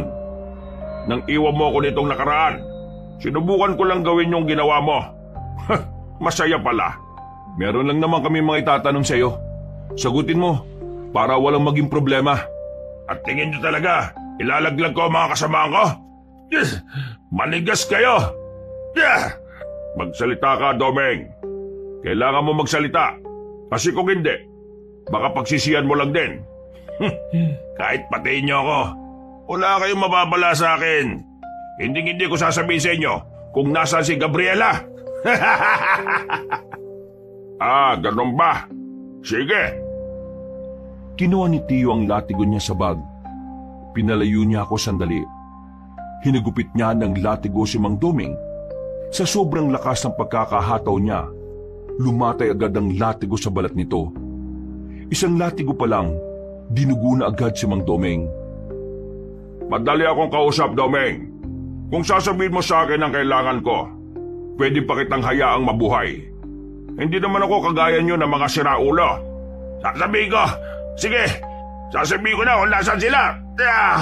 Aray, Magsasalita ka rin pala, dami mo pang daldal. Si Gabriela at ang mga kasama namin, nasa nasa buwan. Tarantado pala ito, Tio eh. Nasa buwan? Sige, nasa buwan. May kinuha ulit si Tio sa bag niya. Maliit na garapo na may laman na likido na kakulay ng suka. Ibinuhos ni Tio sa hita ni Mang Domeng. Nang maramdaman niya ang hapdi, sigaw siya ng sigaw. Halos mapatid ang ugat niya sa leeg sa sobrang hapdi. Hindi pa nakontento si Tio. Binuhusan niya rin si Mang Domeng sa bandang ari nito. Aray, tama na! Hindi ko na kaya, aray! Hindi mo na kaya? Hindi mo na pala kaya eh. E di magsalita ka na. Nasa San Lazaro sila. Aray! Saan yung San Lazaro na yan? E di, sa buwan pa rin! Nasa buwan si Gabriela, tumatae! Napapikit na si Tio Teban sa sobrang inis. Pinipilit niyang ikalma ang sarili niya. Hindi kasi namin pwedeng paslangin kaagad si Mang Domeng. Malakas ang pakiramdam namin na marami siyang nalalaman. Domeng, kung hindi ka magsasalita, mapipilitan akong gamitin sa iyo ang kainaan mo. Kaya kung ako sa iyo makisama ka na lang. Kainaan? Wala akong kainaan, Teban. Hindi mo ako masisinda kahit magbanta ka pa. Ganun ba? Kanina kasi, habang wala kang malay, may dumating. Akala ko bisita mo. Gusto mo bang malaman kung sino sila? Anong pinagsasasabi mo? Darwin, buksan mo ang pinto. Sinunod ko ang sinabi ni Tio. Bumungad kay Mang Domeng ang tatlong aswang na magkakadikit sa pagkakagapos. May nakabusal sa bibig. Yun ay ang dalawang anak at ang asawa ni Mang Domeng. Yung dalawang anak na lalaki ay parang kasing edad ko lang din. Hindi mo yata inaasahan na darating ang pamilya mo ngayon, Domeng. Kaso, maling oras to para sa lambingan nyo eh. Nandito kasi kami. Walang iya ka. Huwag mo silang idadamay dito. Mga baguang aswang lang sila. Hindi sila kasama sa mga pumaslang sa pamilya mo. Nanlilisik ang mga mata ni Mang Domeng. Ganon din ang dalawang anak at asawa niya. Kung makakawala lang mga yon, malamang sa malamang ay nilapan na nila kami ng tiyo ko. Ngayon, siguro naman ay magsasalita ka na. Mahal mo naman siguro ang pamilya mo, no? Pambira naman kasing buhay ito eh, oh. Bakit ba kasi kayo pumunta rito nang hindi ko alam, ha? Tinatanong kita, Domeng, magsasalita ka na ba o hindi? Kung ituturo mo sa amin ang kinaroroonan ng pinuno nyo, pwede ba silang mabuhay? Magsalita ka na bago pa maubos ang pasensya ko, Domeng. Nasaan ang inyong mga kasama? Nasaan ang pinuno niya? Wala akong alam. Umalis sila sa unang pinagtataguan namin nang malaman nilang kumikilos ka na. Pero ngayon, hindi ko na alam kung nasaan yung bago naming kuta. Akala mo siguro bata ko na pwedeng maniwala sa mga palusot mong bulok. Sige, ayaw mo magsalita ah. Madali akong kausap. Agad na nilapitan ni Tiyong anak at asawa ni Mang Domeng. Walang pag-aalinlangan na pinaghahataw niya ng latigo mga yon.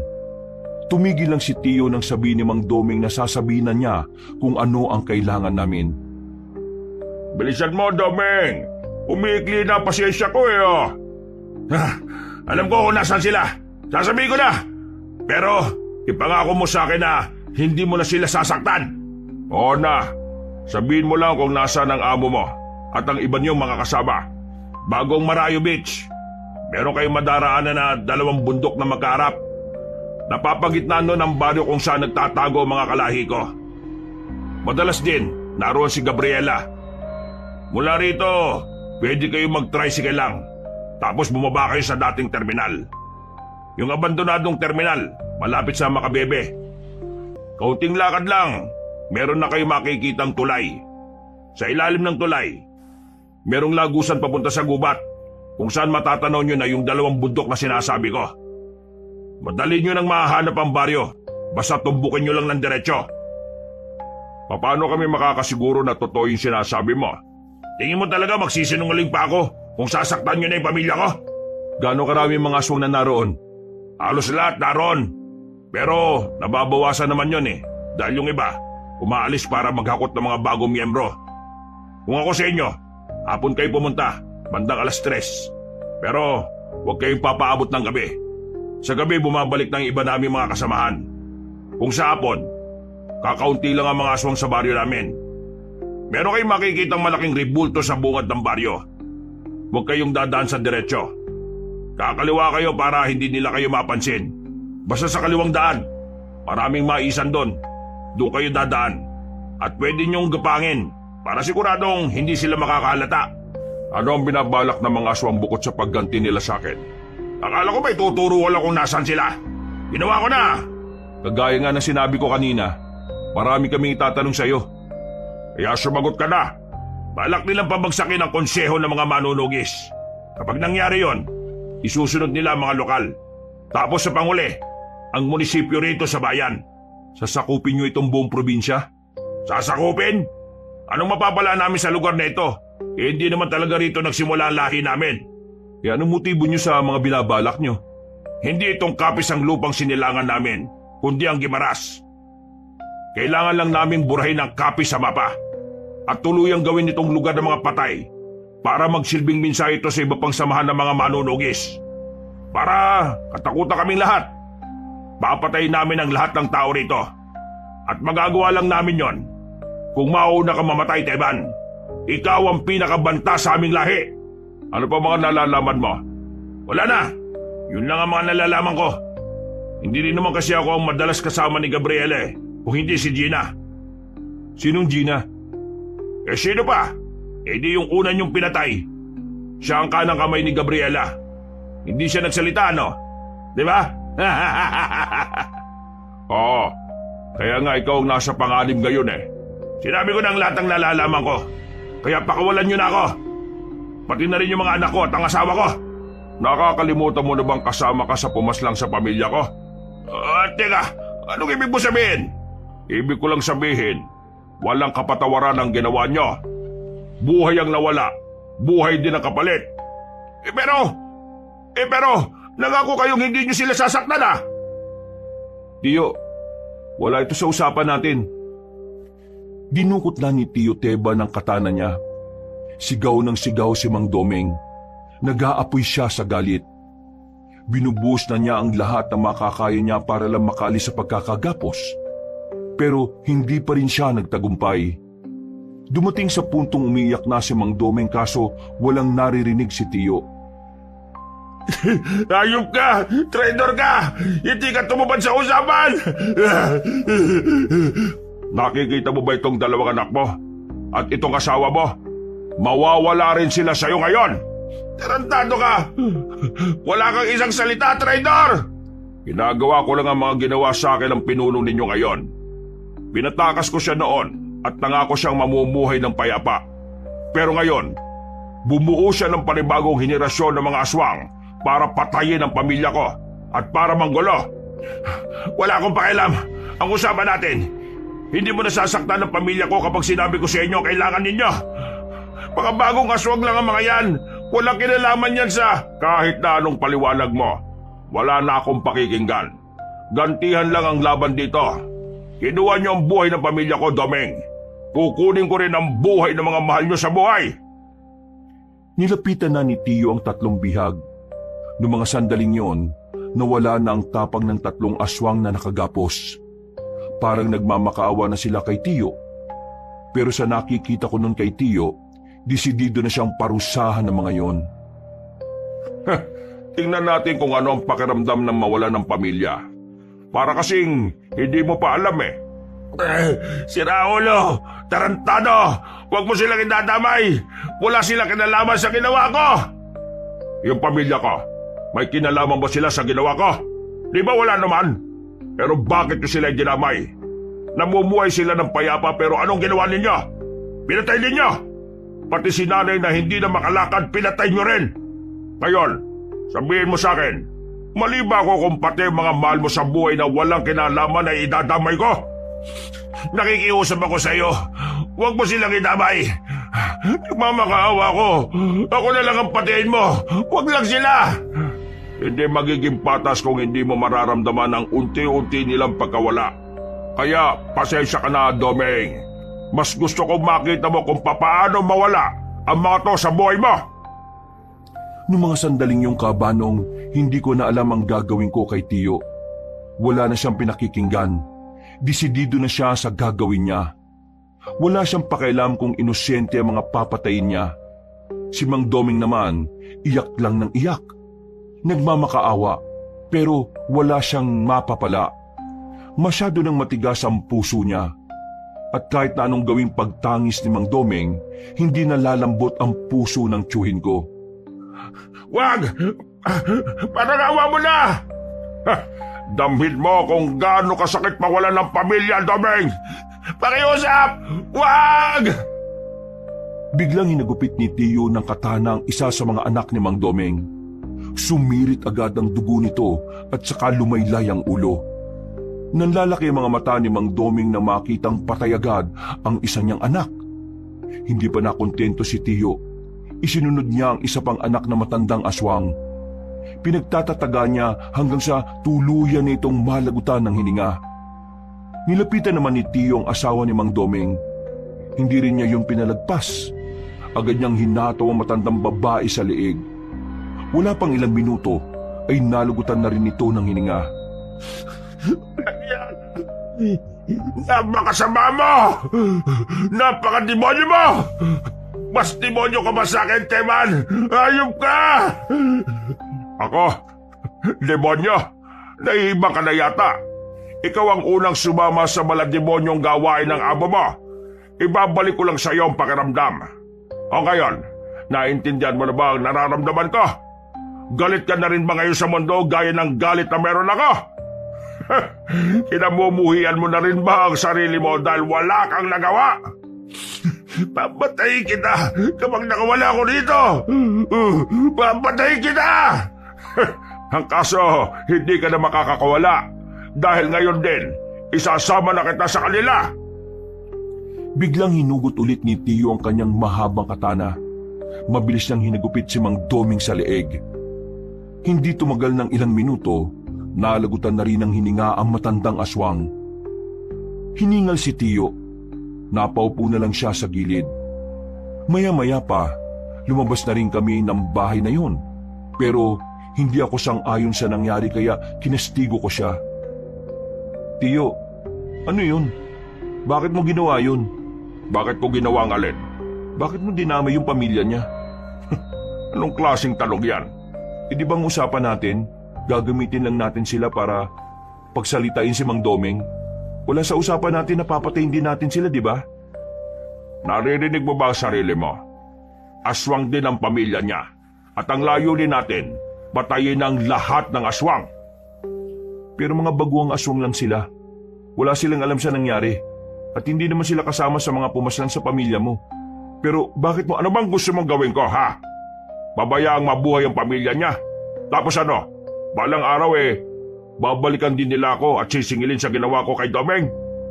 Ayoko na mangyari ulit ang nangyari noon. Na kung hindi ko lang sana hinayaang mabuhay si Gabriela, na kung hindi ko lang sana pinaira lang awa ko, di sana, wala nang aswang ngayon. Sana'y hindi nabuhay ulit yung angkan nila. Sana, walang nanggugulo ngayon at sana, buhay pa ang pamilya ko. Hindi mo pa rin pala talaga ako naiintindihan, Erwin?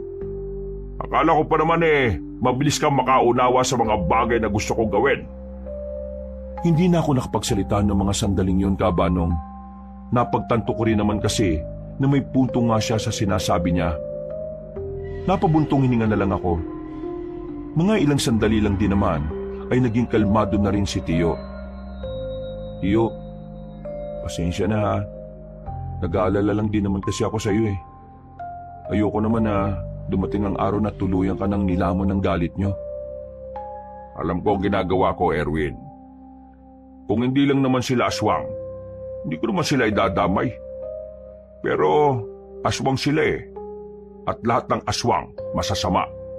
Lahat ng aswang may kakayahang gumanti habang nabubuhay pa sila. Kaya ano magiging plano natin ngayon? Uwi muna tayo sa atin. At bukas ng gabi, saka tayo aalis. Tayong dalawa lang? Oo. Bakit natatakot ka ba? Hindi naman. Pero kasi sobrang dami nila Kung natatakot ka, ako na lang. Baka mamatay ka pa. Hindi. Sasama ako. Hindi pwedeng mag-isa ka lang. Basta makikinig ka lang sa mga sasabihin ko, ha. Walang mangyayaring masama sa'yo. Matapos ang naging misyon namin, agad na rin muna kaming umuwi sa bahay. Habang naghuhugas ako ng kamay ko dahil sa mga dugong natuyo roon, muli kong naalala ang itsura ni Mang Doming bago ito tuluyang mamatay. Sa hindi malamang dahilan, nakaramdam ako ng kilabot. Hindi ko inakala na ganun pala talaga pumatay ng aswang si Tio. Napakabrutal. Malupit at talagang walang patawad. Naiintindihan ko naman ang nararamdaman niya. Pero dinarasal ko lang noon na sana wag dumating ang araw na hindi na niya makilala ang kanyang sarili. Kinabukasan, Oh, mabuti naman at gising ka na. nakatulog po ba kayo, Tio? Oo, pero 2 oras lang.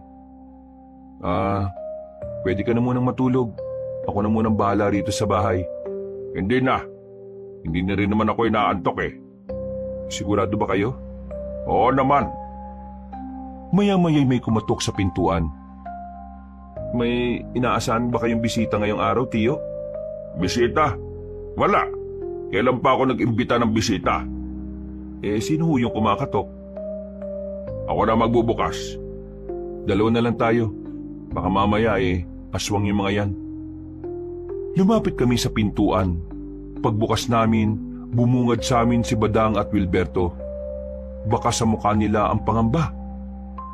Hindi pa namin sila pinapapasok ay kusa na silang pumasok. Sila na rin ang nagsarado ng pinto. Ay! Anong ginagawa niyo rito? Badang, anong meron? Mang Teban, kailangan namin ng tulong ninyo. Ha? Anong tulong? Di ba sinabi ko naman sa inyo na, Idol, nilagasan na nila ang konseho. Inisesa nila ang bahay ng mga opisyal. Kanina umaga, lumutang ang balita. Lahat patay. Ang akala namin wala nang ibang sinaktan ng mga aswang eh. Pero halos kalahati rin ng mga kasamaan namin, pinatay nila. Buti na lang nakaligtas yung iba. Pero ngayon, wala na kaming balita sa kanila. Nagtatago na sila dahil sa banta ng mga aswang. Idol, pakiusap. Tulungan mo na kami. Inuubos na nila kami. Kailangan namin ng isang kagaya mo. O teka, kumalma muna kayo. Kalma. Binigyan ko sila ng malamig na tubig para kahit papaano ay maging mahinahon sila. Maya-maya lang din ay napag-usapan na namin ang mga nangyari sa kanila. Kahit si Tio Teban ay nababahala na rin. Nanghinayang din siya sa mga buhay na nawala. Meron kami binabalak ni Erwin. Pupuntahan namin yung kuta ng mga aswang. Alam na ninyo kung saan sila naglalagi? Nabiyag namin ang isa sa mga opisyal ng mga aswang kagabi.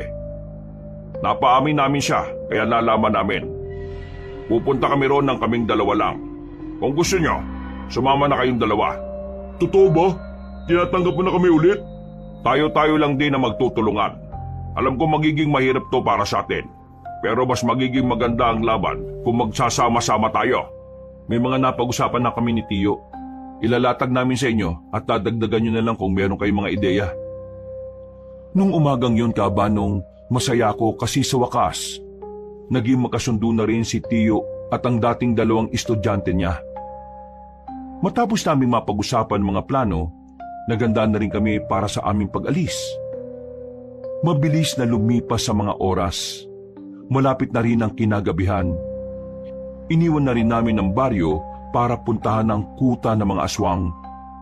Magkahalong kaba at pananabik ang nararamdaman ko noon, Kabanong.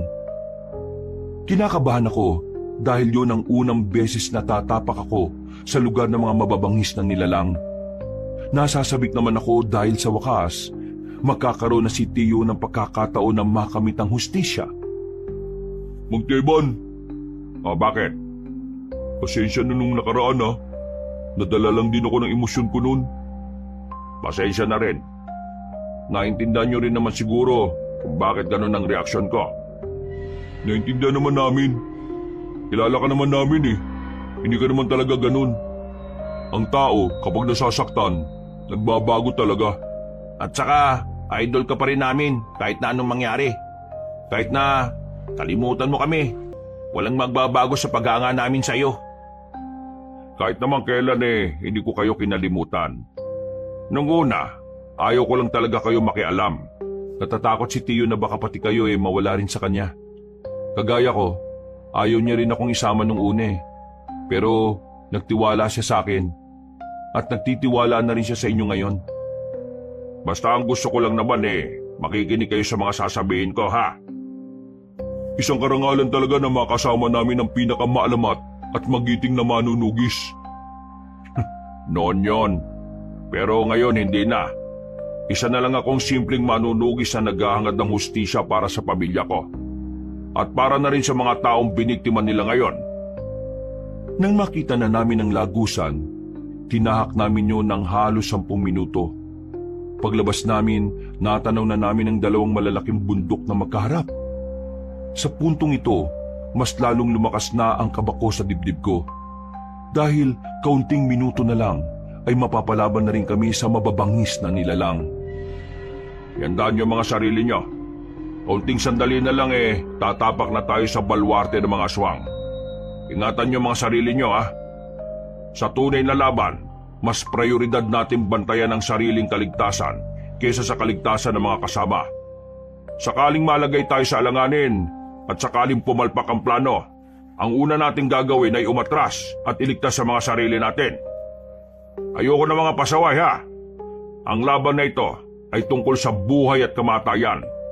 Ayaw kong mauna pa kayong mawala kaysa sa akin. Nagkakaintindihan ba tayo? Tumango at sumang-ayon kaming tatlo. Matapos ang sandaling pagpupulong, agad na rin kaming naglakad para simulan ang aming mga plano. Nang ilang metro na lang ang distansya namin sa bungad, nagtago na muna kami sa halamanan para magmasid. Sa obserbasyon namin, mukhang maraming aswang sa labas ng mga bahay sa mga ganoong oras. Kaya hindi kami nagpadalos-dalos. Hinintay na muna naming lumipas ang ilang oras para makakuha ng tamang pagkakataon. Magtatatlong oras na tayo rito Parang walang balak magsipasok sa bahay ang mga aswang na yan Baka alam na rin nilang may posibilidad na puntahan sila rito. Kaya ganyan sila ka-alerto. Kailangan natin mahanap ang mas ligtas na lugar. Kailangan makuha natin si Gabriela ng walang nagiging problema. Kapag nagawa natin yon, isang malaking alas na ang panlaban natin. Mapuputulan na ng mga pangil ang mga aswang kapag hawak na natin sa leeg ang pinuno nila. Tiyo, mukhang pwede tayong dumaan dun, no? Maliwanag dyan, baka makita tayo. Kung bibilisan natin, walang makakakita sa atin. Kesa dun sa kabila na medyo madilim, pero merong mga aswang. Hindi. Wala muna tayong gagawin. Dito muna tayo. Hintayin natin ang 3:00 na madaling araw. Sa ganong oras, madalas nagpapahinga na ang mga aswang. Matagal-tagal pa pala. Pwede pa pala ako nito matulog. Isingin niyo na lang ako kapag bakbaka na Nakakaramdam na ako ng antok ng mga sandaling yon, Kabanong, pero nanatili pa rin akong mulat. Sinasamahan ko si Tio sa pagbabantay habang ang dalawa naman ay masarap na ang tulog. Mga ilang sandali lang, nakita na rin namin kumukonti na ang mga aswang na pagala-gala sa labas. Sinyalis daw yon na nagsisimula ng magpahinga ang karamihan sa kanila. Dahil doon, ginising na rin namin si Badang at Wilberto. Nang masiguro naming wala ng gaanong aswang sa paligid, gumapang kami palapit sa unang bahay. Pumasok kami sa silong. Sandali kaming nang batsyag. Nakita naming papalayo na ang mga aswang na nasa bungad. Kaya naman, nakakuha na rin kami ng tamang pagkakataon para tuluyan ng makapasok. Magteban, mukhang hindi pa sila matutulog. Parang may isang direksyon lang silang pinupunta, no? Oo nga, Tiyo. Para mga walang laman yung mga kabahayan na nadaanan natin kanini. Hindi kaya meron silang pagre-ritual ngayon? Yan ang malalaman natin. Sa ngayon, iisa-isay natin ang mga kabahayan para mahanap natin si Gabriela. Tiningnan namin ang paligid. Dahan-dahan kaming naglakad sa gilid-gilid. Bawat bahay na madaraanan namin ay sinilip namin. Pero bigo kaming mahanap si Gabriela. Hindi nagtagal, meron na kaming nakitang bahay na naiiba sa lahat. Simentado na yon at merong ikalawang palapag. Sa mga sandaling yon ay inakala naming nasa loob na noon si Gabriela. Nagmamadali na kaming lumapit doon. Pero laking gulat namin nang biglang may mga aswang na humarang. Noong mga oras na yon, palagay namin ay alam nilang naroon na kami. Parang pinaghandaan din nila ang pagdating namin kaya napalibutan na rin nila kami. Eto na hinihintay natin. Magteban, pinakagat lang yata nila tayo eh. Nandito na yan, palag-palag na. Basta kung ano man ang mangyari, mahal na mahal ko kayo. Kung makapagsalita ka naman, parang mauna ka pang mamatay Hindi nagtagal, lumusob na rin ang mga aswang sa amin. Pero ang ipinagtataka lang namin noong mga sandaling yon ay bakit kakaunting aswang lang ang humarap sa amin, samantalang ang inaasahan namin ay hindi bababa ng 30 ang mga naroon. Ganun pa man, nakipaglaban pa rin kami sa mga yon. Hindi namin sila inatrasan kahit na higit na mas mabilis sila kumpara sa mga una naming nakalaban. Ang sarap pala talagang makipaglaban sa mga aswang, ano? Focus lang. Huwag maging kampante.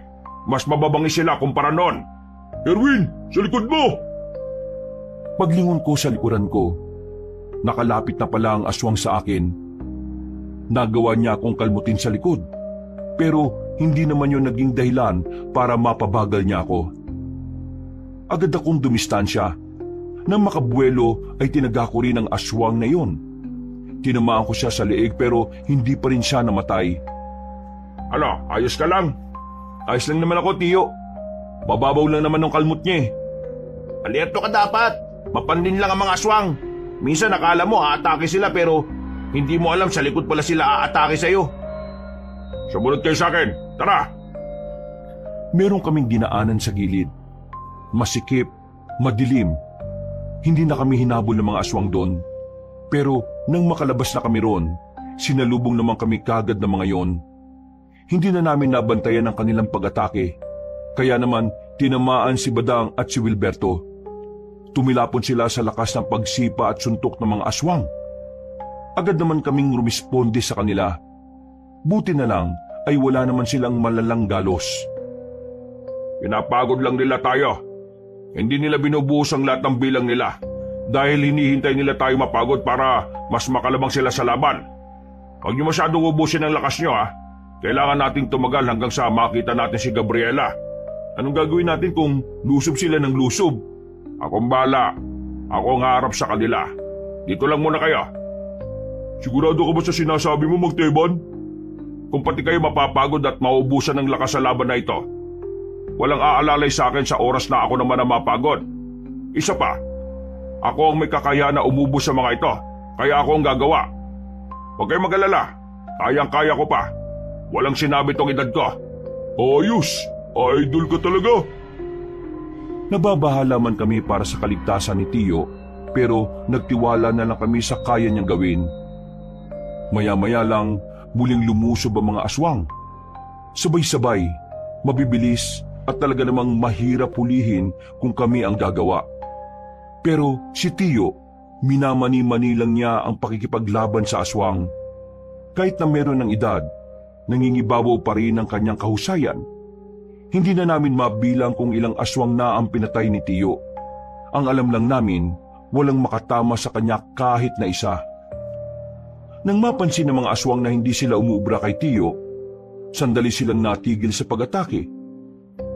Namamangha kami habang pinagmamasda ng maraming bangkay ng aswang sa harapan ni Tiyo. Kakaiba ka talaga, idol. Kaya hindi talaga ako nagkamali na ikaw yung inidolo ko eh. Huwag na muna tayo magdiwang. Sa pagtigil nila, alam kong meron silang binabalak. Tiyo, mukhang siya na yung Gabriela oh. Dumating ang isang babaeng sobrang puti, pero maputla ang balat. Matangkad at malaanghel sa kagandahan ng muka. Nakangiti siyang nakatingin sa amin. Kung titingnan na maigi, parang wala sa itsura niya na siya ang pinuno ng mga aswang. Parang hindi niya kayang pumaslang ng tao dahil sa pagiging mahinhin niya. Magandang gabi sa iyo, Mang Teban. Ang tagal na nung huli tayo nakita ah. Bata pa ako noon, pero hindi ako nadismaya sa iyo ngayon. Magaling at nakakatakot ka pa rin kalaban. Nangako ka sa akin noon na kapalit ng kalayaan na ibinigay ko sa iyo ang pagbabagong buhay mo. Sinabi mong hindi mo tatahakin ang landas na tinahak ng mga kalahi mo. Pero sinira mo ang pangako mo. Pinatay niyo pa ang pamilya ko. Matapos mong lagasin ang buong lahi ko sa mismong harapan ko, hihilingin mo sa akin na mamuhay ako ng payapa. Alam mo ba kung gaano kahirap ang mamuhay ng araw-araw mong naalala kung papaano pinatay ang mga mahal mo sa buhay? Nanggulong angkan mo sa payapang buhay ng mga tao. Kung ano man ang ginawa ko, yun ay dahil sa pinangangalagaan ko lang ang kapayapaan ng sangkatauhan. Kayo ang unang nanggulo sa mga aswang, hindi kami. Bata ka pa noon, Gabriela. Ang alam mo lang na kwento ay ang naririnig mo mula sa matatandang aswang. Pero wala kang alam kung gaano karaming buhay ang kinuha nila sa mga taong wala namang kasalanan sa kanila. Ngayon, ipagpapatuloy ko ang nasimulan nila. Malaking pagkakamali mo na binuhay mo pa ako noon, Mang Teban. Hindi ka magtatagumpay, Gabriela.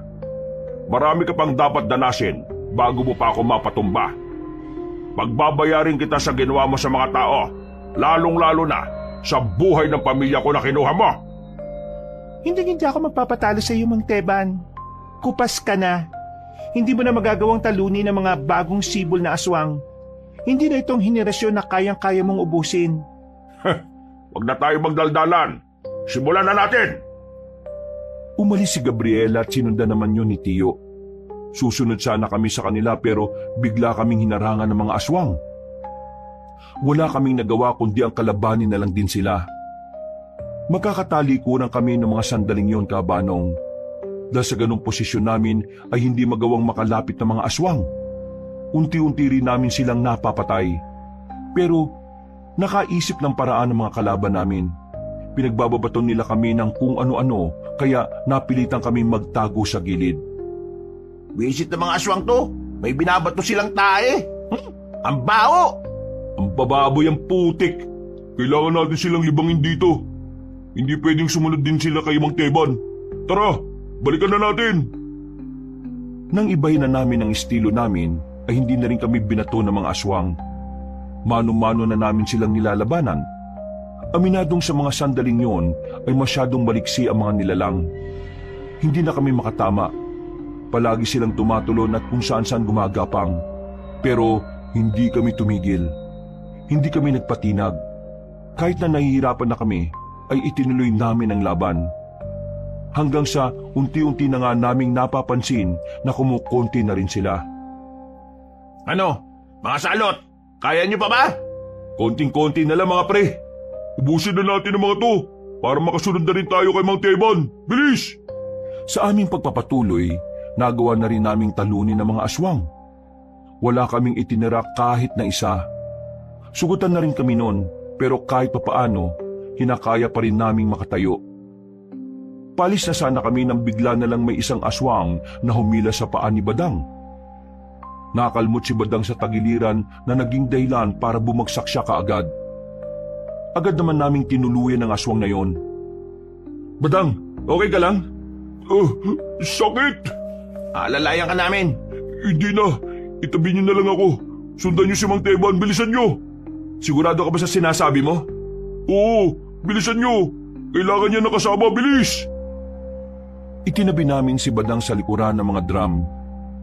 Mabilis naman kaming tumakbo ni Wilberto para sundan sila Tiyo. Nang makarating na kami roon, inabutan naming sugatan na si Tiyo, habang ang aswang na si Gabriela naman ay wala pang galos kahit na isa. Tingnan mo nga naman, Mang Teban. May rumispondi pa para sa'yo. Kaya nga lang, makakasama mo lang din naman sila sa hukay. Bakit kayo narito? Hindi na sana kayo sumunod. Hindi ka namin kayang iwan, Tiyo. Sasamahan ka namin kalabanin siya. Oo nga. Papayakin natin yung aswang na yan. Malakas siya. Kakaiba-bilis niya. Nahirapan akong hulihin siya. Mabuti naman at inamin mo rin na mas malakas ako sa'yo, Mang Teban. Kaya kung ako sa'yo, isuko nyo na lang ang sarili nyo para hindi na kayo mahirapan. Kung itutuloy pa natin ang laban na ito, mas mararamdaman nyo lang ulit ang pait na kamatayan. Do, magpahinga ka na muna. Kami na munang bahala sa isang ito. Hindi niyo siya kakayanin. Manood ka lang, Mang Teban. Kami muna. At ang lakas din naman ang loob nyo na humarap sa akin. Tingin nyo ba ay makakapalag kayo sa akin? Kung ang matandang yan nga na itinuring na dakila ay wala ring magawa. Huwag ka muna masyado masaya, Gabriela. Hindi pa tapos ang laban. Dahil habang humihinga pa kami, hindi ka pa nananalo. Kung sa bagay, may punto ka rin naman. Kaya sige, simulan na natin to. Noong mga oras na yon, aminadong kabado kami pareho ni Wilberto. Pero wala kaming ibang magagawa kundi harapin si Gabriela. Nang sa ganon, magkaroon ng sapat na oras si Tiyo para pag-aralan ng mga kilos ng babaeng aswang. Hindi nagtagal, lumusob si Gabriela sa amin. Sinubukan namin siyang tagain. Pero nailagan niya lang yon. Nahablot niya ako sa kamay. Nagulat na lang ako nang maramdaman ko ang malakas na suntok niya sa sikmura ko. Sa sobrang lakas, sumuka agad ako ng dugo. Hindi naman nagsayang ng oras si Wilberto. Lumusob siya kay Gabriela. Pero sa kasamaang palad, tumilapon lang din siya sa gilid. Hindi niyo ako kakayanin. Marami pa kayong dapat maranasan para lang makatagal kayo sa akin. Anong pinagsasabi mo? Tingin mo susuko na kami kagad sa atake mong yon? Nagkakamali ka! Sinakal ako ni Gabriela. Itinaas niya ako sa ere. Pero lumapit naman si Wilberto sa kanya. Tinaga siya ni Wilberto sa hita. Sa pagkakataong yon ay nabitiwan agad ako ng babaeng aswang. Sinamantala ko rin ang pagkakataon na wala na siya sa tamang posisyon. Tinaga ko rin siya sa hita. Nang tamaan siya, sinubukan ko namang itarak ang hawak-hawak kong itak. Pero laking gulat ko nang mailagan niya yon ng walang kahirap-hirap. Isang suntok na naman ang natanggap ko. Tumalsik at sumadsad ako sa lupa. Erwin! Mang Teban, ituloy na natin ang laban natin. Wala naman ako mapapala sa dalawang ito eh. Nagsasayang lang ako ng oras sa kanila. Huwag ka nga masyado mayabang. Kung makapagsalita ka, parang napatay mo na kami ha. Hanggat tumingin ka kami, hindi mo kami matatalo. Ang daldal mo? Sige, ikaw na ang uunahin ko ngayon. Nabahala kami ni Tio nang makitang nilapitan na ni Gabriela si Wilberto. Pero sa mga sandaling yon, napansin ko na parang may binabalak si Tio. Hinayaan lang niya makalapit ang babae kay Wilberto. Nang makakuha ng tamang pagkakataon si Tio, meron siyang kinuha sa bulsa. Isang tirador na binalahan niya ng holen. Tinamaan si Gabriela sa ulo. Akala namin nung una ay hindi siya tinatablan. Pero nang maglakad siya, bigla siyang napatigil. Napahawak siya sa ulo. Ulo lang ang kainaan ng mga aswang, kaya umanda ka sa akin. Habang nakakaramdam pa ng hilo si Gabriela, hindi na sinayang ni Tio ang kanyang pagkakataon. Iika-ika siyang lumapit kay Gabriela at agad yung sinaksak gamit ang itak. Bagyang nakailag ang babaeng aswang kaya sa bandang balikat lang ito tinamaan. Nang hugutin ni Tio ang katana ay sinubukan niyang patamaan ulit ang babaeng aswang. Pero sa mga sandaling yun ay nagawa na nitong makailag. Magaling. Magaling ang ginawa mo, Mang Teban. Pero hindi mo na mauulit sa akin ang parehong mong taktika. Kaya humanda ka ngayon. Ako naman ang aatake. Mabilis na paggapang ang ginawa ni Gabriela. Nanatili namang nakatayo si Tio. Nang malapit na sa kanya ang babae, bigla niyang kinuha ang kanyang latigo. Hinigupit niya si Gabriela. Tinamaan naman yun sa katawan na naging dahilan para mapatras niya ito ulit. Oh, anong problema? Masakit ba? Mukhang tinamaan ka na yata ngayon ha. Hindi mo na ba kayang umilag? Pinapatunayan mo talaga sa akin kung bakit ka kinatatakutan ng matatandang aswang noon. Sige, ipapakita ko rin sa iyo kung ano ang tunay na lakas ko. Sinimula ng babaeng aswang na magpalit ng kanyang anyo. Pero habang nangyayari yon, hindi na nagsayang ng oras si Tio. Alam niya na kapag nakumpleto na ni Gabriela ang pagpapalit nito ng anyo, mas mahihirapan na siyang kalabanin nito. Kaya naman, kinuha na niya ang kanyang isa pang katana na nasa likuran niya. Ang katana na yon ay medyo luma na at meron na ring kalawang sa talim.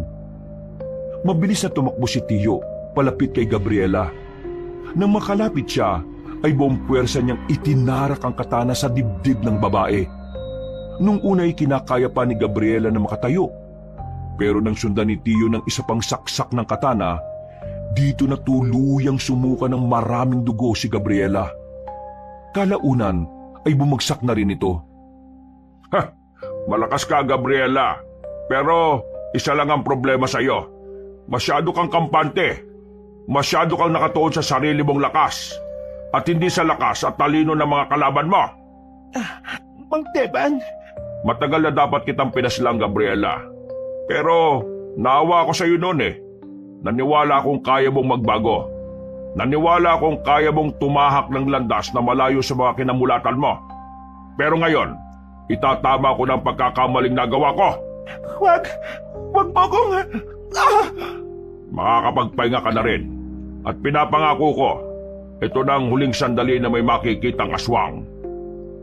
Tuluyan ang nalagutan ng hininga si Gabriela nang itarak ulit ni Tio ang katana.